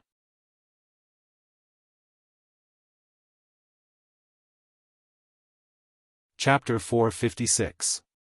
One of the branch factories of the main food factory, the instant noodle factory. The factory's director, Zhou Dai, was leading nearly 3,000 workers in the factory to make the newly developed instant noodle. This was the political task given by the 6th young master in a letter. Along with the detailed process of making instant noodle, there were also 2 boxes of finished products. Zhou Dai was the first person to fully understand the book and develop the first bowl of instant noodle. According to the reward system, after passing the political review and confirming that there were no problems with the person and family background, he became the first factory director of the instant noodle factory. Before, when he heard that the first person to develop instant noodle would be the factory director and become the leader of 3,000 people, Zhou Dai didn't believe it. But when he really did it and was entrusted with this important task, at this moment, he was extremely excited. At the same time, his admiration for the sixth young master was like a torrential river. No one knew when it started, but there was a legend in Kaohsiung City. It was said that the sixth young master was a god sent by the gods to save the hard-working people and change the world. Otherwise, why would the sixth young master always be able to come up with all kinds of new things that they had never heard of before, or even dared to think about? The ancient people were originally very superstitious, and most of them didn't have any culture, so it was easy for them to be taken advantage of. In addition, Yang Qindong did indeed get a lot of good things that smart people couldn't think of, such as the various advanced guns and cannons guarding Ryukyu Island. With these facts, more and more people believed in this legend, so much so that the Yangxie higher-ups who first spread this rumor also agreed with it. Instant noodle was precisely based on this legend. Of course, this was also due to the big warehouse. When the bags of instant noodle were opened and soaked in hot water and eaten by everyone was full of praise and praise. The higher-ups immediately decided to rush the production of these things. Not only could they replace food to provide food for the people, but they would also be excellent military supplies if they were placed in the army. It would play a crucial role in solving the problem of food rations for the soldiers. With the help of some books that Yang Qindong found in the warehouse, the method of making instant noodles was listed in detail. Then came the more complicated manufacturing machine. Once the machines were available in batches, the production of finished instant noodles would be greatly accelerated. All of this work was left to the blacksmiths in the munitions factory. There was strength in numbers. After nearly half a year of various experiments, the first batch of machines finally left the factory. The moment they were distributed to the instant noodle factory, Zhou Dai and more than 3,000 employees were so excited that they shed tears. They knew that their opportunity to perform had come. He took out the wheat, oil, and other materials that he had prepared beforehand. With the help of the machine assembly line, the first batch of homemade instant noodles was finally ready. Due to all kinds of problems, the production of the first batch of instant noodles was full of twists and turns, and the machine had to be stopped from time to time. However, as long as the first step was taken, it was believed that it wouldn't be long before a more suitable second assembly line appeared, followed by a third, a fourth. In the end, instant noodles would be popularized and become an important part of the food factory. The latest news about the changes in Qiqian City would be sent to Yang Qindong every few days. Once they found that there was a deviation from the track, they would immediately correct it, and then the information would be quickly transmitted to Ryukyu Island. After 2 years of development, the Security Bureau was no longer what it used to be. Their tentacles had already involved various places, and even many countries. Just the monthly budget alone had expanded to more than 3 million taels. With so much money spent, even if such a huge organization was handed over to the Southern Ming or Beiming to manage, they would not be able to afford it financially. This was also the important reason why the Security Bureau had actually surpassed the Imperial Secret Guards and the East Faction Guards in many aspects. Of course, 3 million taels a month seemed to be a lot, but when one knew that the total number of internal and external personnel of the Security Bureau had reached 50,000, it was not so surprising. In other words, if it was implemented on each person, it would only be tens of thousands of taels of silver a month. It must be known that in order to find out useful information, these people would definitely spend a lot of money. Often, it was just a small piece of inadvertent information. If one wanted to be the first to get it, one would have to spend a lot of money and time in the early stages. In this regard, Yang Qindong had no intention of reducing the amount at all. In his eyes, the Security Bureau had not developed enough. His goal was the whole world, and he had only just touched Asia and a small part of Europe. This result naturally could not satisfy him. It could also be imagined that once one day, when they really went out, the Security Bureau would definitely be the group of people who would always be at the forefront. When they went to a new country, a new environment, at that time, the expenses would really be huge. Fortunately, with the emergence of various new factories in Xi'an City, there would be offshore ships sending out novel goods every day, and huge amounts of silver would be sent back to the island every day. This was where Yang Chendong dared to invest a lot of money. This was the advantage of a monopoly. When the things in Xi'an City became unique, when the goods they produced could not meet the demand, the power to set the price was completely in their hands. In Yang Chendong's words, it would be a waste to not earn money from foreigners. There was only a higher price, there was no limit. It was precisely because of such instructions, coupled with the existence of a group of powerful people in the upper echelons of each country, that such high-end products were constantly taken out and consumed, and there was no need to worry about not being able to sell them. Developed communication had its advantages, and being conservative also had its advantages. Just like now, because it was too difficult to communicate with other countries, Crimson City naturally rose up. It was developing in the same way every few days. At the same time, many of its disadvantages were revealed. Most importantly, its population was too small. Ryukyu Island's territory was still sufficient. At the very least, it had a population of less than 1 million, and this was after the recent kidnapping of quite a number of people and sending them to the island. Even so, compared to Taiwan's population of more than 20 million in the future, the current population was not even 1/20th of that. One could imagine just how vast this place was. Because of this, there was a large amount of land that needed people to develop and plant. Even though the first Shang dynasty in the north was still struggling at death's door and had not been completely destroyed, most of the land on the island was already under Yang Xie's control. This caused the gap in their population to be a little too large. During this period of time, in the process of dealing with the Huang bandits, many of the Ming dynasty civilians and captives had been moved over. However, there were only a few 100,000 people. Compared to the lack of manpower, there was still a huge gap. The Ming dynasty was still at its peak, and at the very least, the citizens were not completely disappointed in them. Under such circumstances, it was obviously unrealistic to ask them to leave their homes and move to the island. Under the current situation, he could not force others to do so. Otherwise, once the southern Ming dynasty discovered his intentions, who knew what the consequences would be? After thinking about it, in order to solve the population problem on Little Ryukyu Island, Yang Chendong set his sights on the foreign races. Those who are not of my race are bound to have different intentions. This sentence had been proven to be correct in history. However, if he was only using them, then it was nothing. If they were obedient and accepted the Han culture, then they would not be hopeless. On the other hand, if they did not want to give face, then Yang Chendong did not mind creating more slaves. Some dirty and tiring jobs could be done. Wouldn't that be perfect? With such thoughts in mind, Yang Chendong's first target naturally fell on the Jiaoji country. Once the Han people were strong, they would tuck their tails between their legs and behave themselves.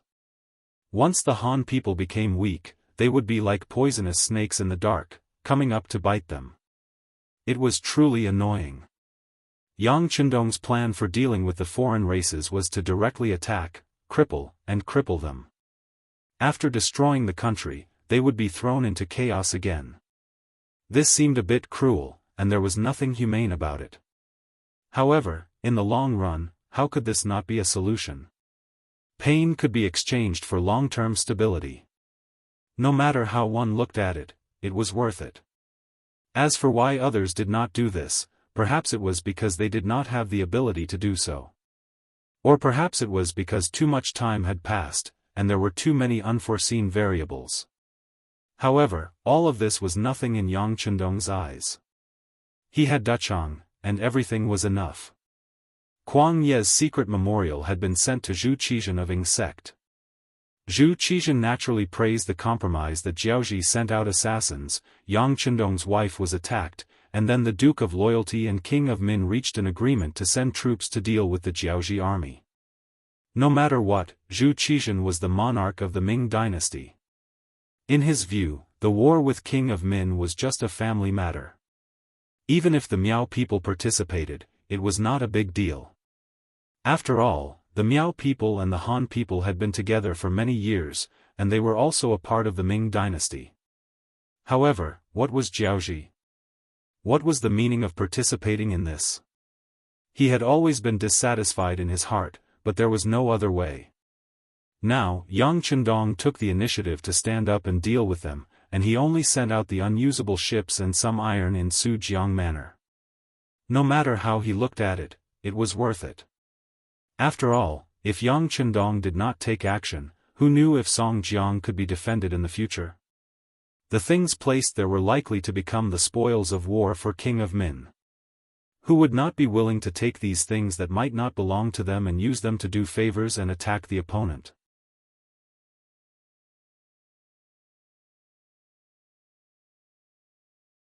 Chapter 457.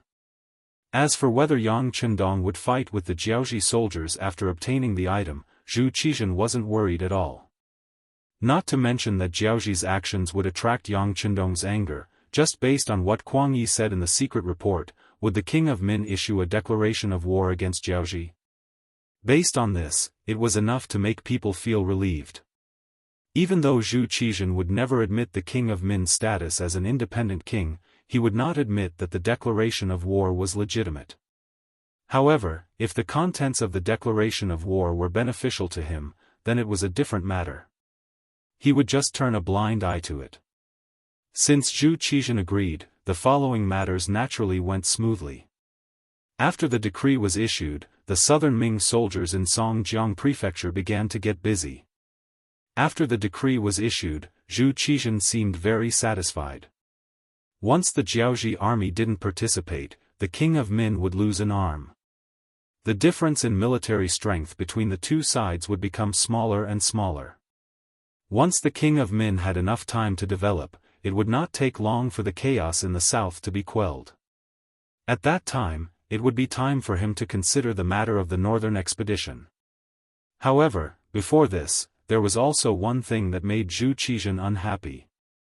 That was Yang Chendong's physical condition suddenly improved.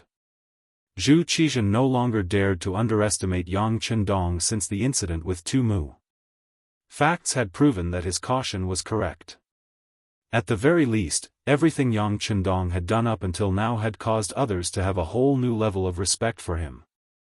It was even to the extent that they had no choice but to be wary of him.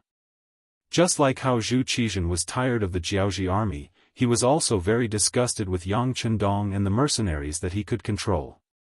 Zhu Qizhen didn't know what would happen if the mercenaries fought with the Jiaoji army. He also didn't want to make too many predictions because in his heart, no matter who won in the end, the remaining one might become his enemy. He had to think about how to get rid of the winning side before it was strong enough. For this matter, he called over the chief eunuch, Chao Jixiang, and the commander of the embroidered uniform guard, Meng De. These two were his absolute confidants. Furthermore, their authority was given to them by him, so there was no need to worry that they would betray him. To put it bluntly, the two of them were nothing if they left him. When the two trusted aides were called in front of Zhu Qizhen, their hearts began to beat like drums. They wondered who the emperor was going to deal with this time. Who was he going to play tricks on? They couldn't be blamed for having such thoughts. To be called to the emperor at the same time, of course, it wasn't as simple as just calling you over for a chat. Since they were on the same side, Zhu Qizhen naturally spoke more straightforwardly. You all know that Yang Chendong has recovered, right? Upon hearing this, the two of them understood and nodded. Replying to your majesty, this subject already knows. Emin, it's good that you know. He's going to lead his troops to fight against Jiaoji. This is an opportunity for you. The emperor didn't make things clear. This was perhaps a habit of his. He would never make things clear. This way, no matter what happened, they would have a lot of room to maneuver. Chao Jixiang and Meng Da were both shrewd people. Otherwise, they wouldn't have been able to reach their current positions. When they heard Zhu Qizhen's words, they understood what he meant. However, their expressions became unsightly because of this. It wasn't for any other reason. It was because it was too difficult to deal with, or rather, assassinate Yang Chendong. It wasn't as if the two of them hadn't tried before. They had even spent a lot of effort to arrange for people to get close to Yang Chendong. Disregarding everything else, just joining the mercenary army was as difficult as ascending to the heavens. Even though they had already sent out what they believed to be the best of the best, and even made a lot of preparations for this. However, for some reason, it didn't take long for these people to be found and then mysteriously disappear, never to be contacted again. It was fine if it happened once or twice, but when it happened every time, as long as one wasn't an idiot, one would understand what had happened. Something had happened to the people they sent out. Of course, they didn't know that with the support of powerful silver tails, the Security Bureau's methods were already not inferior to the embroidered uniform guards and the East faction guards. This was especially so when Zhu Qizhen went to Nanjing to establish the Southern Ming Dynasty. They had already started making arrangements. Even now, there were many people from the Security Bureau in the embroidered uniform guards and the East faction guards. However, because they hid too well and were generous, unless it involved some important information, they wouldn't act rashly. As a result, the Security Bureau didn't know the true identities of these people. Originally, they wanted to infiltrate the other party's internal department, but now, they were the ones who had infiltrated. It was really a kind of irony. Moreover, after the incident with Su Maner, even if she wanted to use a honey trap, it would be difficult for it to work.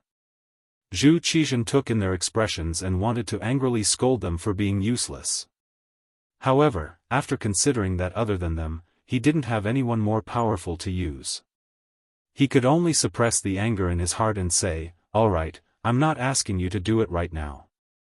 Once the war starts, who knows how long it will take. Perhaps Yang Chendong might lose to Jiaoji, but you have to make preparations in other aspects. If there's a chance, you mustn't let it go. Do you understand?" How could the two of them not understand when he said it so bluntly? They immediately knelt down and said, "Your Majesty, please don't worry. We'll definitely do our best to solve your Majesty's problems. It's not that you have to do your best, but that there must be a good outcome." Seeing that the two of them spoke heartily but didn't have any intention of making any promises, Zhu Qizhen purposely put on a stern face, looking as if he wasn't satisfied with their answers. When it came to dealing with other officials, whether it was the embroidered uniform guards or the East faction guards, it was a piece of cake. Even if you didn't do anything wrong, it was still possible to find some things to pin on you. In fact, this was the method used. Who knew how many officials had been punished for no reason? Yang Chendong was completely different. He had an army in his hands, and it was an extremely elite army. Furthermore, he never visited the palace to meet the emperor. This made it impossible for them to find a chance to make a move.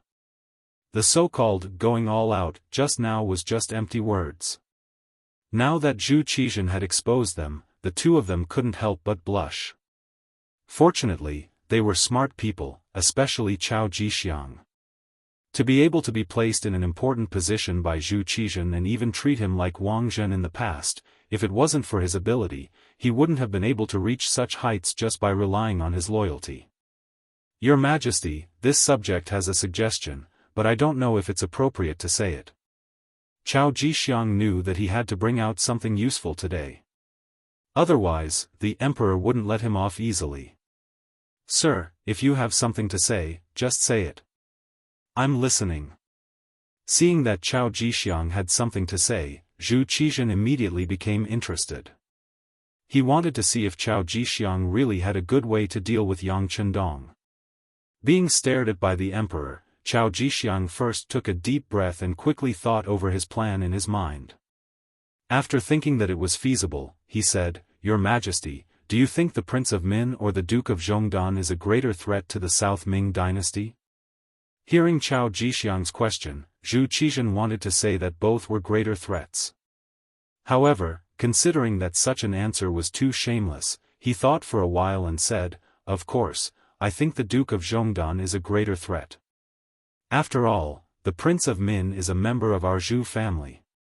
We can talk about our affairs behind closed doors." Good. This was the answer that Chao Jixiang wanted.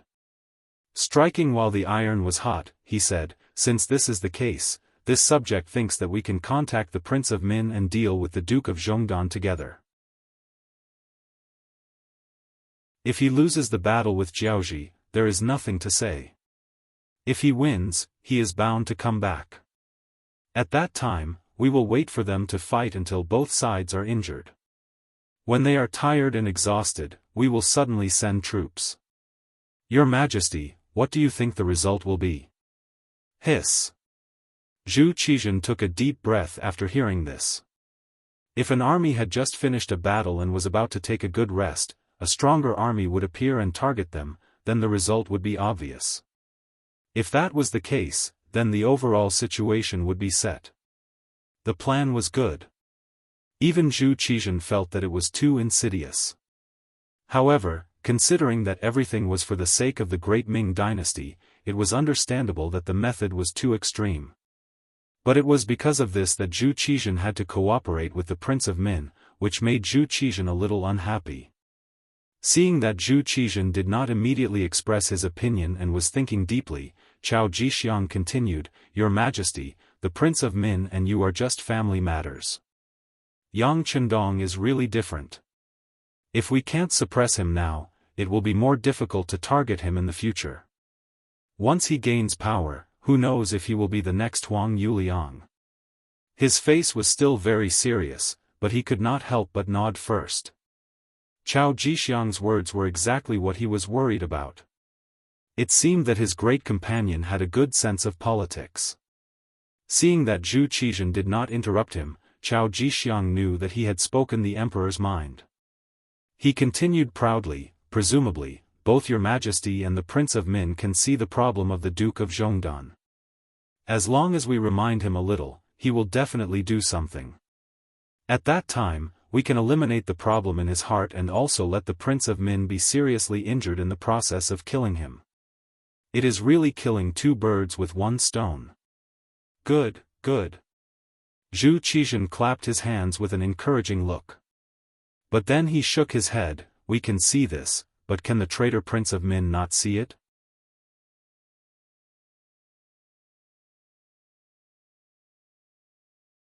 Chapter 458. Of course. But it doesn't matter. The advanced firearms in the hands of the mercenaries are like a piece of fat meat. In order to get them, I'm afraid Prince of Min can't stop his greed. Of course, Chao Jixiang thought of this and laughed. He was sure that Prince of Min would go to the mountain knowing that there was a tiger in the mountain. Hearing this, Zhu Qizhen nodded again. He thought it was reasonable. But there was another problem. If Prince of Min really got these advanced firearms, wouldn't it be a threat to him? When Zhu Qizhen expressed his doubts, Chao Jixiang smiled cunningly and said, "Your Majesty, you can rest assured about this. If Prince of Min really killed Duke Zhongwei, it would be useless even if he got those firearms, because the leader of the mercenaries would be there. No one would allow their benefactor to be killed and remain indifferent." "Oh, ha ha ha." Hearing this, Zhu Qizhen finally laughed out loud. Chao Jixiang was right. Prince of Min was such a greedy person that he would not let Yang Chendong live under his nose. Seeing that Zhu Qizhen finally laughed heartily, Chao Jixiang knew that his plan had been approved.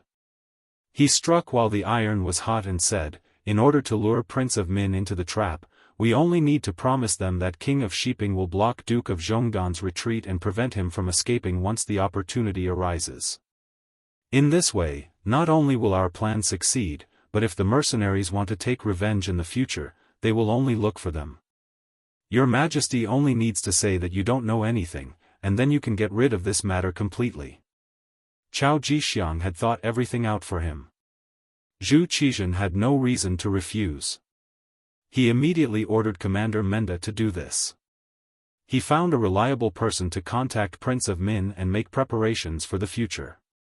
At the same time, he wrote a secret edict and asked someone to send it to King of Shiping of Yunnan.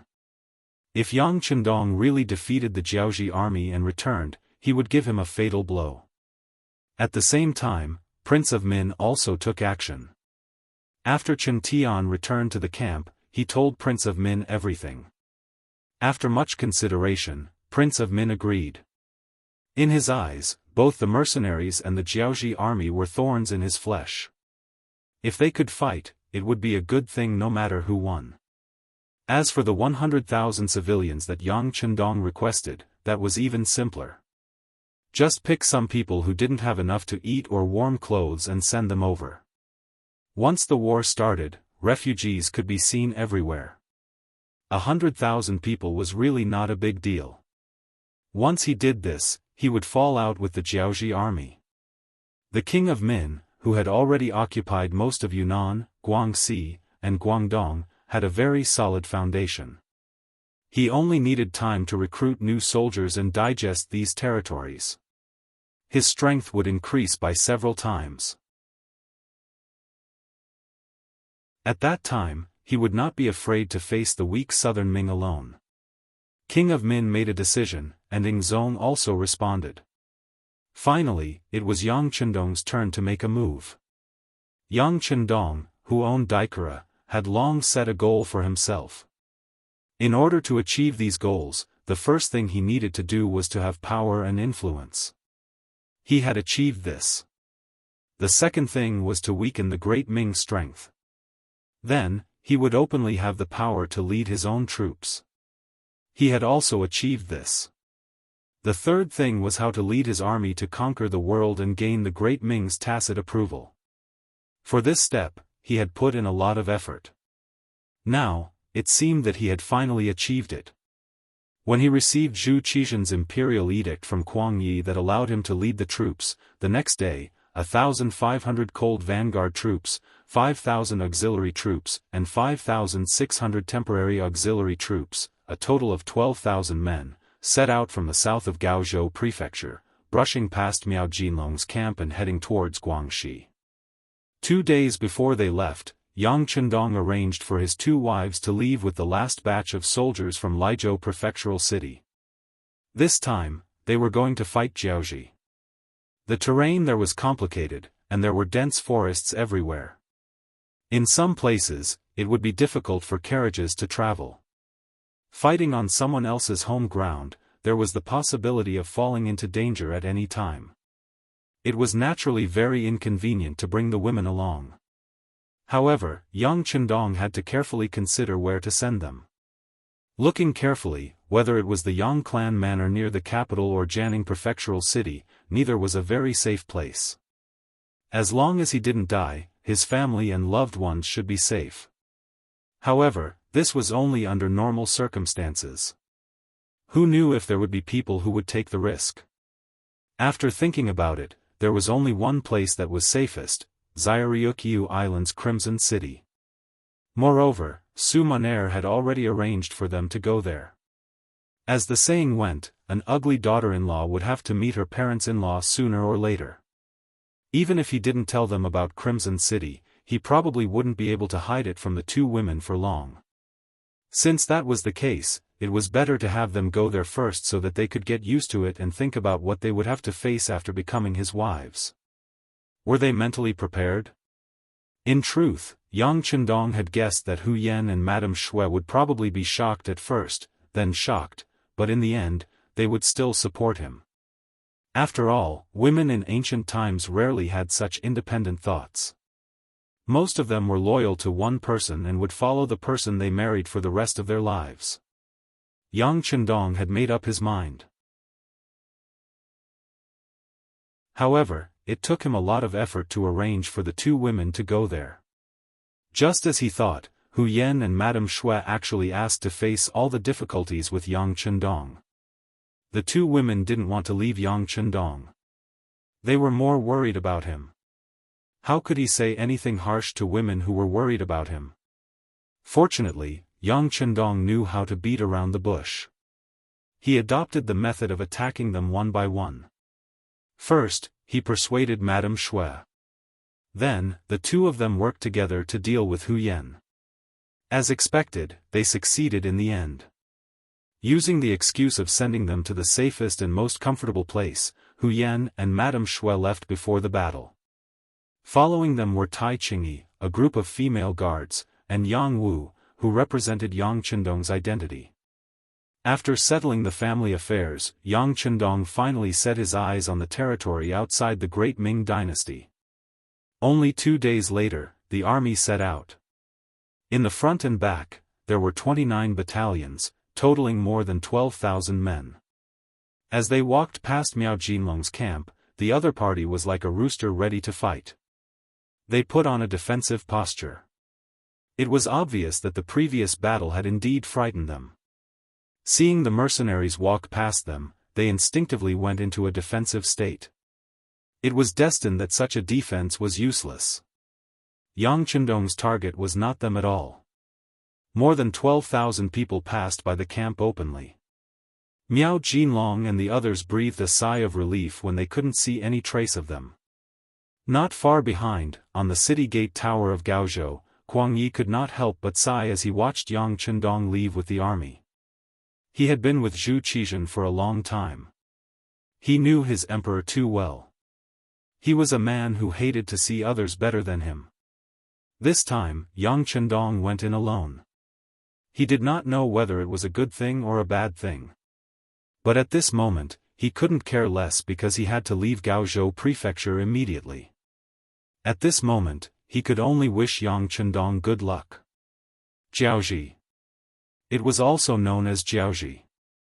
It was a term used by the people of the Middle Plains to describe the customs of the southern barbarians. Later on, it was used to refer to the area south of the Middle Plains where the southern barbarians lived. During the Ming Dynasty, it was also known as the Land of Annan. Emperor Cheng Zhu once sent a large army led by Britain's Zhang Fu as the commander-in-chief to send troops to suppress Hu Jia, entering Annan and breaking Hu Jia's elephant formation. Hu Jia, father and son, were captured and escorted to the Ming Dynasty's capital Jinling, present-day Nanjing, Jiangsu, along with numerous Hu Dynasty's civil and military officials and generals. After the Huji family was destroyed, the Ming Dynasty announced the abolition of the Annan Kingdom and renamed it Jiaozhi Province. It governed 15 houses, 41 prefectures, and 210 counties. They won the war, but they made a bad move. In terms of how to rule this place, the Ming Dynasty brought a corrupt rule to the new Jiaozhi province. The first was the local officials. Most of them came from the neighboring Guangxi, Guangdong, and Yunnan provinces. They only knew how to read, and they only had one goal: to get rich. The second was the eunuchs. Military supervisor eunuch Ma Qi, who was the commander of the Annan military region and the grand governor of Jiaozhi province. He extorted from the people. Just the peacock tails alone required 10,000 a year. If the number was not enough, he would capture the Jiaozhi people and torture them. Wherever there was oppression, there would be resistance. In the end, a person called Li Li appeared. He worked together with the Jiaozhi people to fight against the Ming Dynasty army and obtained victory. The Ming Dynasty was forced to make peace with Li Li, and the army backed out of Jiaozhi. 1431, first month, 5th day, Li Li accepted the title of Ming Dynasty. However, this action dealt a huge blow to the authority of the central government toward the southwest chieftains. After which, Shi Duo's actions proved that the negative effects of Xuanda abandoning Jiaozhi were long-term and fatal. This matter dealt a heavy blow to the Ming Dynasty's international reputation in the western region and shook their suzerain status. Losing Annan meant losing the western region. This was something that even Zhu Zhanji did not expect. From then on, Annan continued to disturb the borders. Maybe because they were too poor, or maybe because they relied on their geographical advantage, once they had a chance, they would disturb the borders and bite the Ming dynasty. Every time such a thing happened, the Ming dynasty would bear with it. After all, they were facing a tropical monsoon climate, so the temperature was high and the humidity was high. It was also a country with mountains and forests, so it was inconvenient to send out troops. If they did not have enough troops, they would not be of much use. As time went on, they did not care and only arranged guards in the Yunnan, Guangxi, and Guangdong provinces near their borders to defend. As they say, if you defend for a long time, you will definitely lose. Not to mention that the Ming dynasty itself had problems. First, the strong Ming dynasty was split into two. Next, the Min king rebelled. How would Annan not grab hold of such a chance? Under the invitation of the king of Min, he reluctantly sent the troops. The 50,000 troops did help the king of Min build a lot of momentum at the beginning.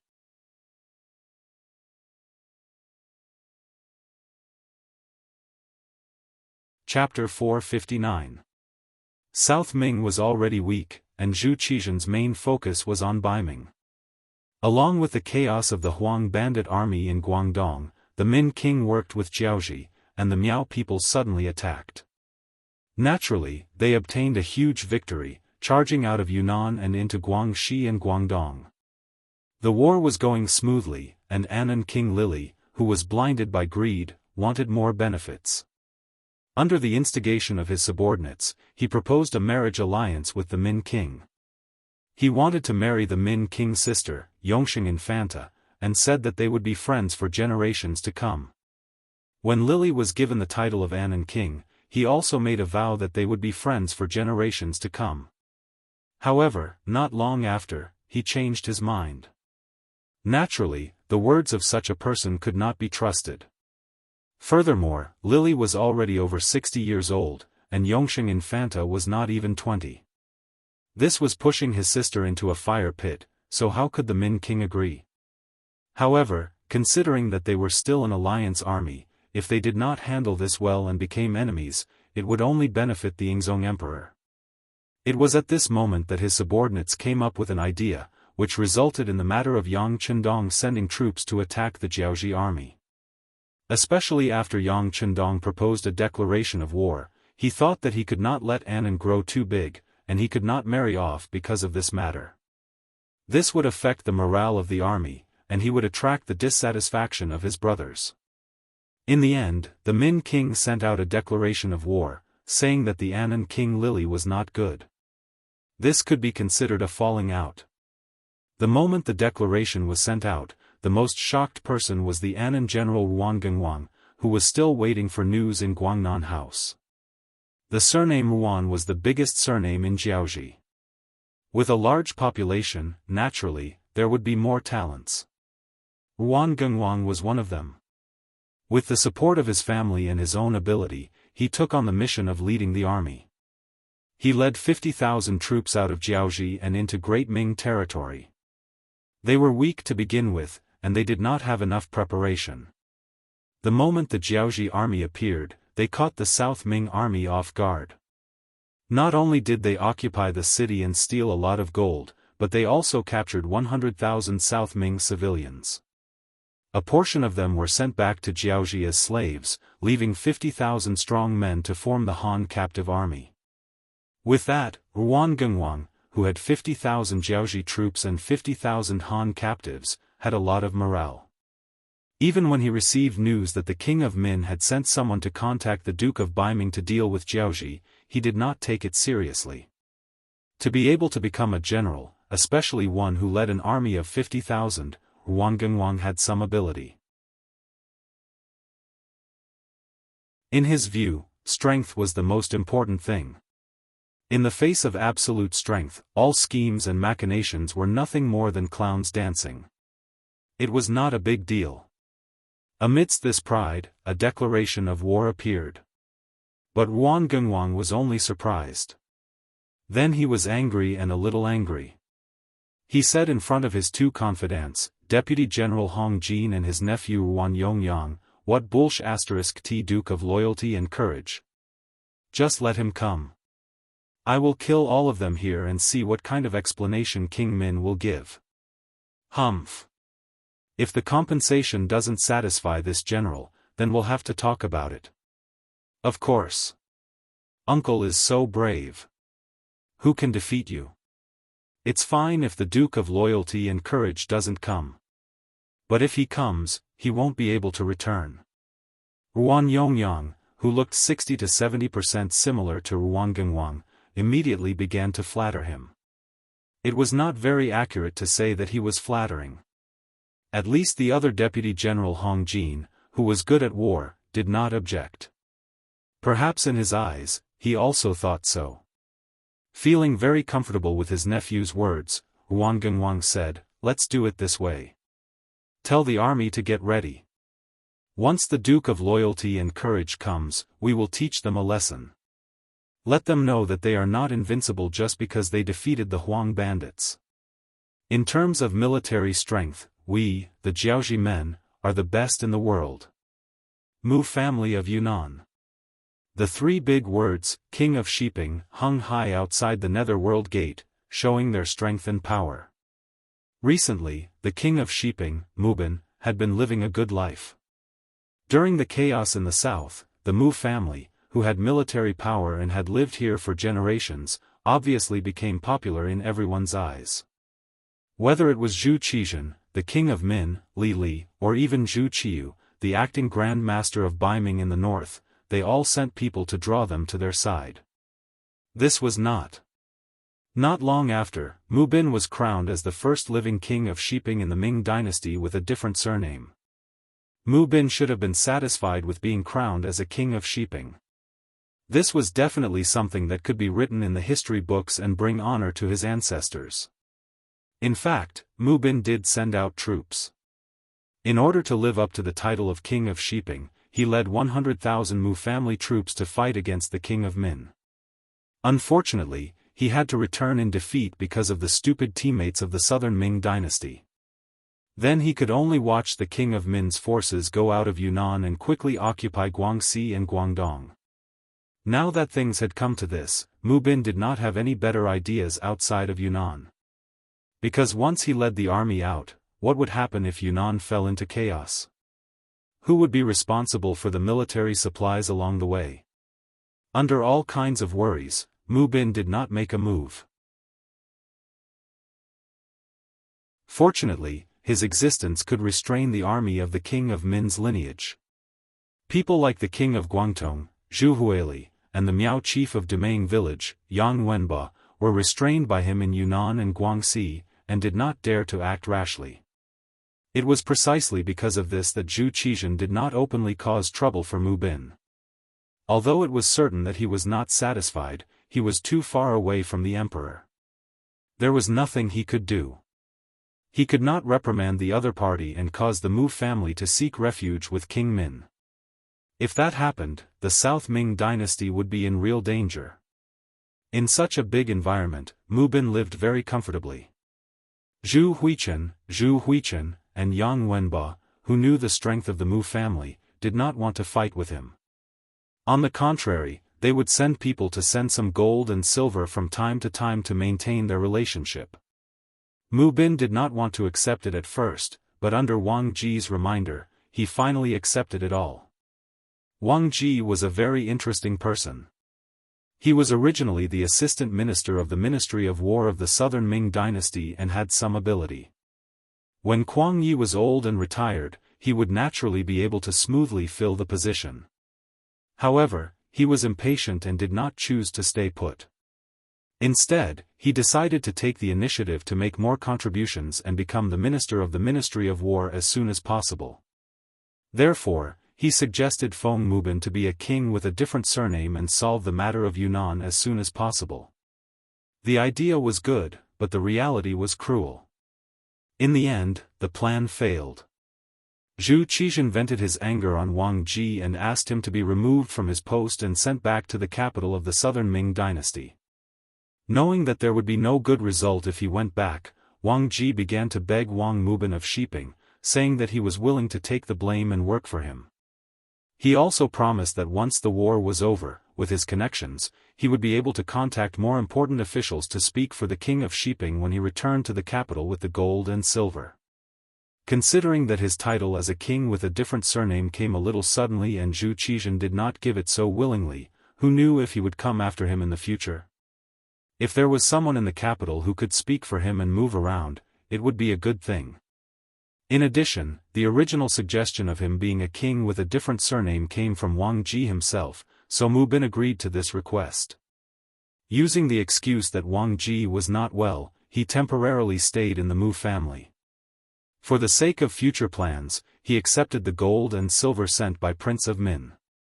After accepting the gold and silver, Mu Bin and Wang Ji's relationship seemed to be closer. This time, after seeing Prince of Min's declaration of war against the Jiaoji army, he called Wang Ji over and asked him about the plan. "Lord Wang, His Majesty has given me a secret order and asked me to make some preparations. Once the Duke of Loyal Courage really defeats the Jiaoji army, we should take the opportunity to suppress them. What do you think about this matter?" In the back garden of Prince of Shiping's mansion, Mu Bin and Wang Ji sat opposite each other with a humble look on their faces. Although Wang Ji had done something wrong and provoked Zhu Qizhen's anger, he still had some ability. In particular, his connections in the capital and his understanding of Yingzong's thoughts were something that Wang Ji could never catch up with. Therefore, if there was anything, Wang Ji was very willing to discuss it with this important official in the capital. Now that his life was in Mu Bin's hands, Wang Ji would answer any question, even if it was for the sake of survival. Now that he heard the question, he pondered for a moment and said, "Shiping King, there's nothing to worry about. Everything is clear. Please enlighten me, Lord Wang." Although Mu Bin already had a plan in mind, he still wanted to hear the views and opinions of the left assistant minister of the Ministry of War. Sensing the gloomy look on Mu Bin's face, Wang Ji knew that Mu Bin was trying to test him. After thinking for a while, Wang Ji smiled and said, "Prince of Shiping, the situation is clear." The Emperor's decree also stated that this time, the Duke of Loyal Courage only has about 10,000 men, while Ruanggenwang has gathered 100,000 soldiers. The difference in military strength is already huge. Next, one is attacking and the other is defending. One is familiar with the terrain, while the other is new here. Under such circumstances, I don't see any possibility of Ruanggenwang losing. In ancient times, when fighting a war, they paid attention to the right time, the right place, and the right people. The more of these aspects, the more obvious the advantage would be, and the greater the possibility of victory would be. Looking at these aspects, it seemed that Yang Qindong only had the right to send troops, and he was at a disadvantage in all other aspects. Under such circumstances, it was no wonder that Wang Ji would make such a conclusion. Mu Bin kept nodding, looking very much in agreement. "So, this time, our target is the Jiaoji army who is going to win?" "Hey, you can't think like that." Wang Ji's expression changed instantly. "Prince of Shiping, I know you want to fulfill the Emperor's decree and attack whoever wins. However, the Jiaoji army is not that easy to defeat. Let's not talk about whether or not we can win. Even if we defeat Ruanggenwang, with King Li Li's temper, he will definitely send more soldiers. If that's the case, when will revenge ever end? Wouldn't we be putting ourselves in danger?"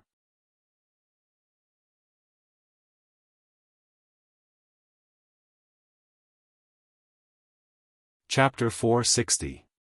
Hearing that Wang Ji did not allow him to fight, Mu Bin was confused. He asked, "Then what should we do?" "Do nothing, just wait and see. Unless the Duke of Loyalty wins with a few people, we can send troops if there is a chance. Otherwise, don't act rashly. No one is easy to provoke. As long as we don't help anyone, we will be everyone's friend. In this way, when the Jiaoji army is angry, they will not find trouble with us. They will only attack the King of Min. We will sit on the mountain and watch the tigers fight to preserve our strength. No matter what, we will be in an invincible position." When these words were said, it was clear that Wang Ji was indeed planning for Mu Bin. Mu Bin kept nodding his head in agreement when he heard this. Speaking of which, his Mu family had been loyal for generations. This could be seen from history. However, the current situation was completely different from history because of the appearance of Yang Chendong. There were two emperors of the Great Ming Dynasty. Both of them said that they were the legitimate ones. For a moment, Mu Bin did not know who to listen to.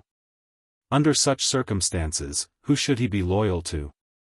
Since he didn't even know what was going on, he might as well bide his time and observe the situation before making a move. Wang Ji saw that Mu Bin had stopped thinking about fighting and could not help but breathe a sigh of relief. He was now relying on Mu Bin. Of course, he hoped that Mu Bin was as strong as possible. This meant that he would be safer. However, he did not know that this time, he was completely wrong. Everything was because he underestimated the Duke of Loyalty, Yang Chendong. Perhaps Wang Ji's thinking was right. Among all the forces, Yang Chendong had less soldiers and no territory. He should be the easiest to bully. However, he forgot that if Yang Chendong was easy to bully, how could he save Zhu Qizhen from the battlefield? How was it possible for them to defeat the elite cavalry of Watts?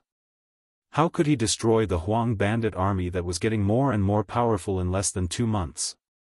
How could he make Baiming substitute Grandmaster Zhu Qiyu and Southern Ming hero Zhu Qizhen afraid? How could someone who could do such a thing be a soft persimmon that would be easily manipulated by others? If one underestimated the enemy in the business world, it was very likely that one would be penniless. However, if one underestimated the enemy on the battlefield, it could cost one's life. Just like Yang Chendong's troops, after they left Gaozhou Prefecture, they passed Lianzhou Prefecture and Saiming Prefecture. When everybody thought that he would detour around Zhenan Prefecture in the northwest and have a decisive battle with Ruangengwang subordinates in Guangnan Prefecture, the mercenary army suddenly disappeared from everybody's sight. The mighty army of more than 10,000 people disappeared like evaporated water vapor. This news quickly spread to the South Ming Army, Min Army, Miao Army, Mu Family Army, and Jiaoji Army. Disappeared? How is this possible? Compared to the other military camps, Ruangengwang of Jiaoji military camp in Guangnan Prefecture was the most anxious one. In the past few days, he had already made preparations to fight the mercenaries outside the city. He even gave the order to not defend the city and go out to attack. Although abandoning the city and not defending it was equivalent to losing his advantage, he was still confident when he thought that his military strength was 7 to 8 times that of Yang Chendong's. However, he did not expect that after everything had been prepared, news suddenly came from the front. Yang Chendong and the mercenaries he had brought with him had disappeared. This made him feel that something was wrong. He hurriedly strode to the sand table and stared at the vicinity of Si Ming Mansion. The news had been cut off here. Naturally, his gaze would also fall on this place. Standing aside with tiger-like eyes, it was Deputy General Hong Jin. Different from Deputy General Ruan Yongyang, he was the nephew of General Ruangengwang and had a natural advantage. He could only rely on diligence and better performance to gain the general's approval. Just like before, when he led the troops to fight the South Ming Empire, he performed very well. More importantly, he was very obedient. That was how he got such a position. Although Hong Jin was very obedient, he also had his own ideas. Otherwise, he could not have reached the current height with only his honesty.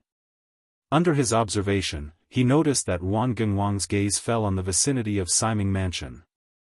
His heart moved, and he said, "General, could it be that those people directly entered the dense forest and entered Liang Mountain?" Hong Jin's guess was exactly what Ruangengwang was thinking. These words made his breathing quicken. At this moment, another deputy general, who was also his nephew, Ruan Yongyang, fiercely stood up and said, "Impossible, they don't have the guts to enter Liang Mountain." Let's not talk about the problems of food and logistics for more than 10,000 people, just the fact that it's already the 7th month and the rainy season is coming at the right time. The weather is humid and hot, and even us locals aren't willing to stay in the mountains and forests at this time, not to mention the snakes, ants, tigers, and other creatures. Once we launch a pincer attack from the front and the right, I really don't see any way out. After saying this, Yuan Yongyang seemed to feel that it was not enough. He added, logically speaking, the loyal duke leading the troops should know this. If he doesn't even know this common sense, then I can only say that our opponents this time are too weak. They are not worthy of our attention. Yuan Yongyang's words were very reasonable. Jianghu was located south of the northern border. It was hot and rainy, especially from May to October, when the rain would flood. At this time, the nests of many animals in the dense forest were not safe, causing them to roam everywhere. It was very dangerous. The reason why it was said to be very dangerous was that unless it was a particularly experienced local elder, not many people would be willing to enter the dense forest under such conditions. It was not much different from rushing through the gates of hell. Not to mention an army of more than 10,000 people. Once they entered without knowing anything, anything could happen. If they did not handle it well, it was normal to lose 60 to 70% of their non-combat personnel. In addition, without enough logistical support, no army would take the initiative to enter the mountain. It was precisely because of this harsh environment that Jianghu was able to remain independent despite its small population and small army. Its overall strength was far inferior to the great Ming dynasty. Hearing Yuan Yongyang say so much in one breath, General Yuan Gengwang nodded repeatedly.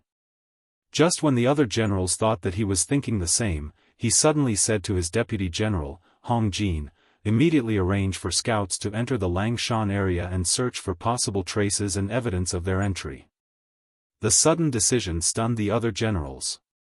After hearing this, Hong Jin's body instantly stiffened and he said, "Yes, General. This subordinate will do it immediately." After Hong Jin went out to arrange things, Yuan Yongyang, who was in the hall, said in a questioning tone, "Uncle, you don't really think that these mercenaries are brave enough to enter the forest, right? If that's the case, we don't even need to do anything. Most of them will die in there. Call me General. Also, I am the commander-in-chief here. I naturally know what to do," Yuan Gengwang reminded. Yuan Gengwang said in a warning tone. Yuan Yongyang's mouth, which had originally wanted to say something else, was now half open. Clearly, his uncle was angry. When the main general was angry, even if you were his son, you would have to restrain yourself. This was the army. Without iron-like military discipline, there would be no way to win any battles. As for Hong Jin, he immediately sent out a team of 200 elite scouts to Langshan. Most of them had lived in the forest for generations, and many of them frequently went in and out of Langshan. Arranging for them to scout for information was the most appropriate thing to do. Go and return quickly. If you discover anything suspicious, report back immediately. This time, we don't need you to find out where the enemy is. As long as you can confirm that they have entered the Langsun region, it will be a great achievement. Hong Jin gave the order to the scouts. Following this, 200 horses galloped out and disappeared without a trace. Langshan. This forest had a long history. If one had to describe it, it could be described as a primeval forest. Especially now that it had not been developed and polluted, the number of mountains and forests and the density of the trees was unimaginable to ordinary people. For example, if one walked in this forest, regardless of whether it was day or night, unless one found a favorable position, it would be very difficult to see the sun. This was all because the density of the trees was too high. It was so high that it could completely block out the sun. Another example would be walking for tens of meters, at most 100 meters. In less than 10 meters, one could see thick tree trunks that were so thick that even two people couldn't wrap their arms around them. There were even thicker ones that were so thick that even 3 or 4 people's arms wouldn't be able to wrap around them. There were also many trees like this. From this, one could see how desolate and primeval this place was. When Yang Chendong led more than 12,000 mercenaries into this forest, he saw such a scene. Oh, the forest here is much denser than the ones we encountered during training. The trees are also much thicker. Not long after entering, Tiger's Mane's voice rang in Yang Chendong's ears. On the other side, Beta Persei also cooperated with him. Young master, the road here is muddy, and the temperature is so high. Not everyone can stay here. I finally understand your painstaking efforts a while ago. It was no wonder that Beta Persei would say this at this time. A while ago, Yang Chendong had not seen outsiders for a long time on the grounds that he was poisoned by an assassin. In fact, he had been secretly training the army. The main subject of the training was how to survive in the forest and how to best exert one's strength. At that time, many mid-level officers, low-level officers, and even some higher-level officers did not understand this kind of training. Especially during training, Yang Chendong deliberately chose some rainy weather and when the temperature was high to increase the intensity of the training. For this reason, many soldiers were injured. There were even some auxiliary soldiers who could not persevere at all and were directly injured and retired from active service. You're tuning in to the Unparalleled SwordWill YouTube channel. Don't forget to subscribe and join us on this journey to catch the most captivating stories.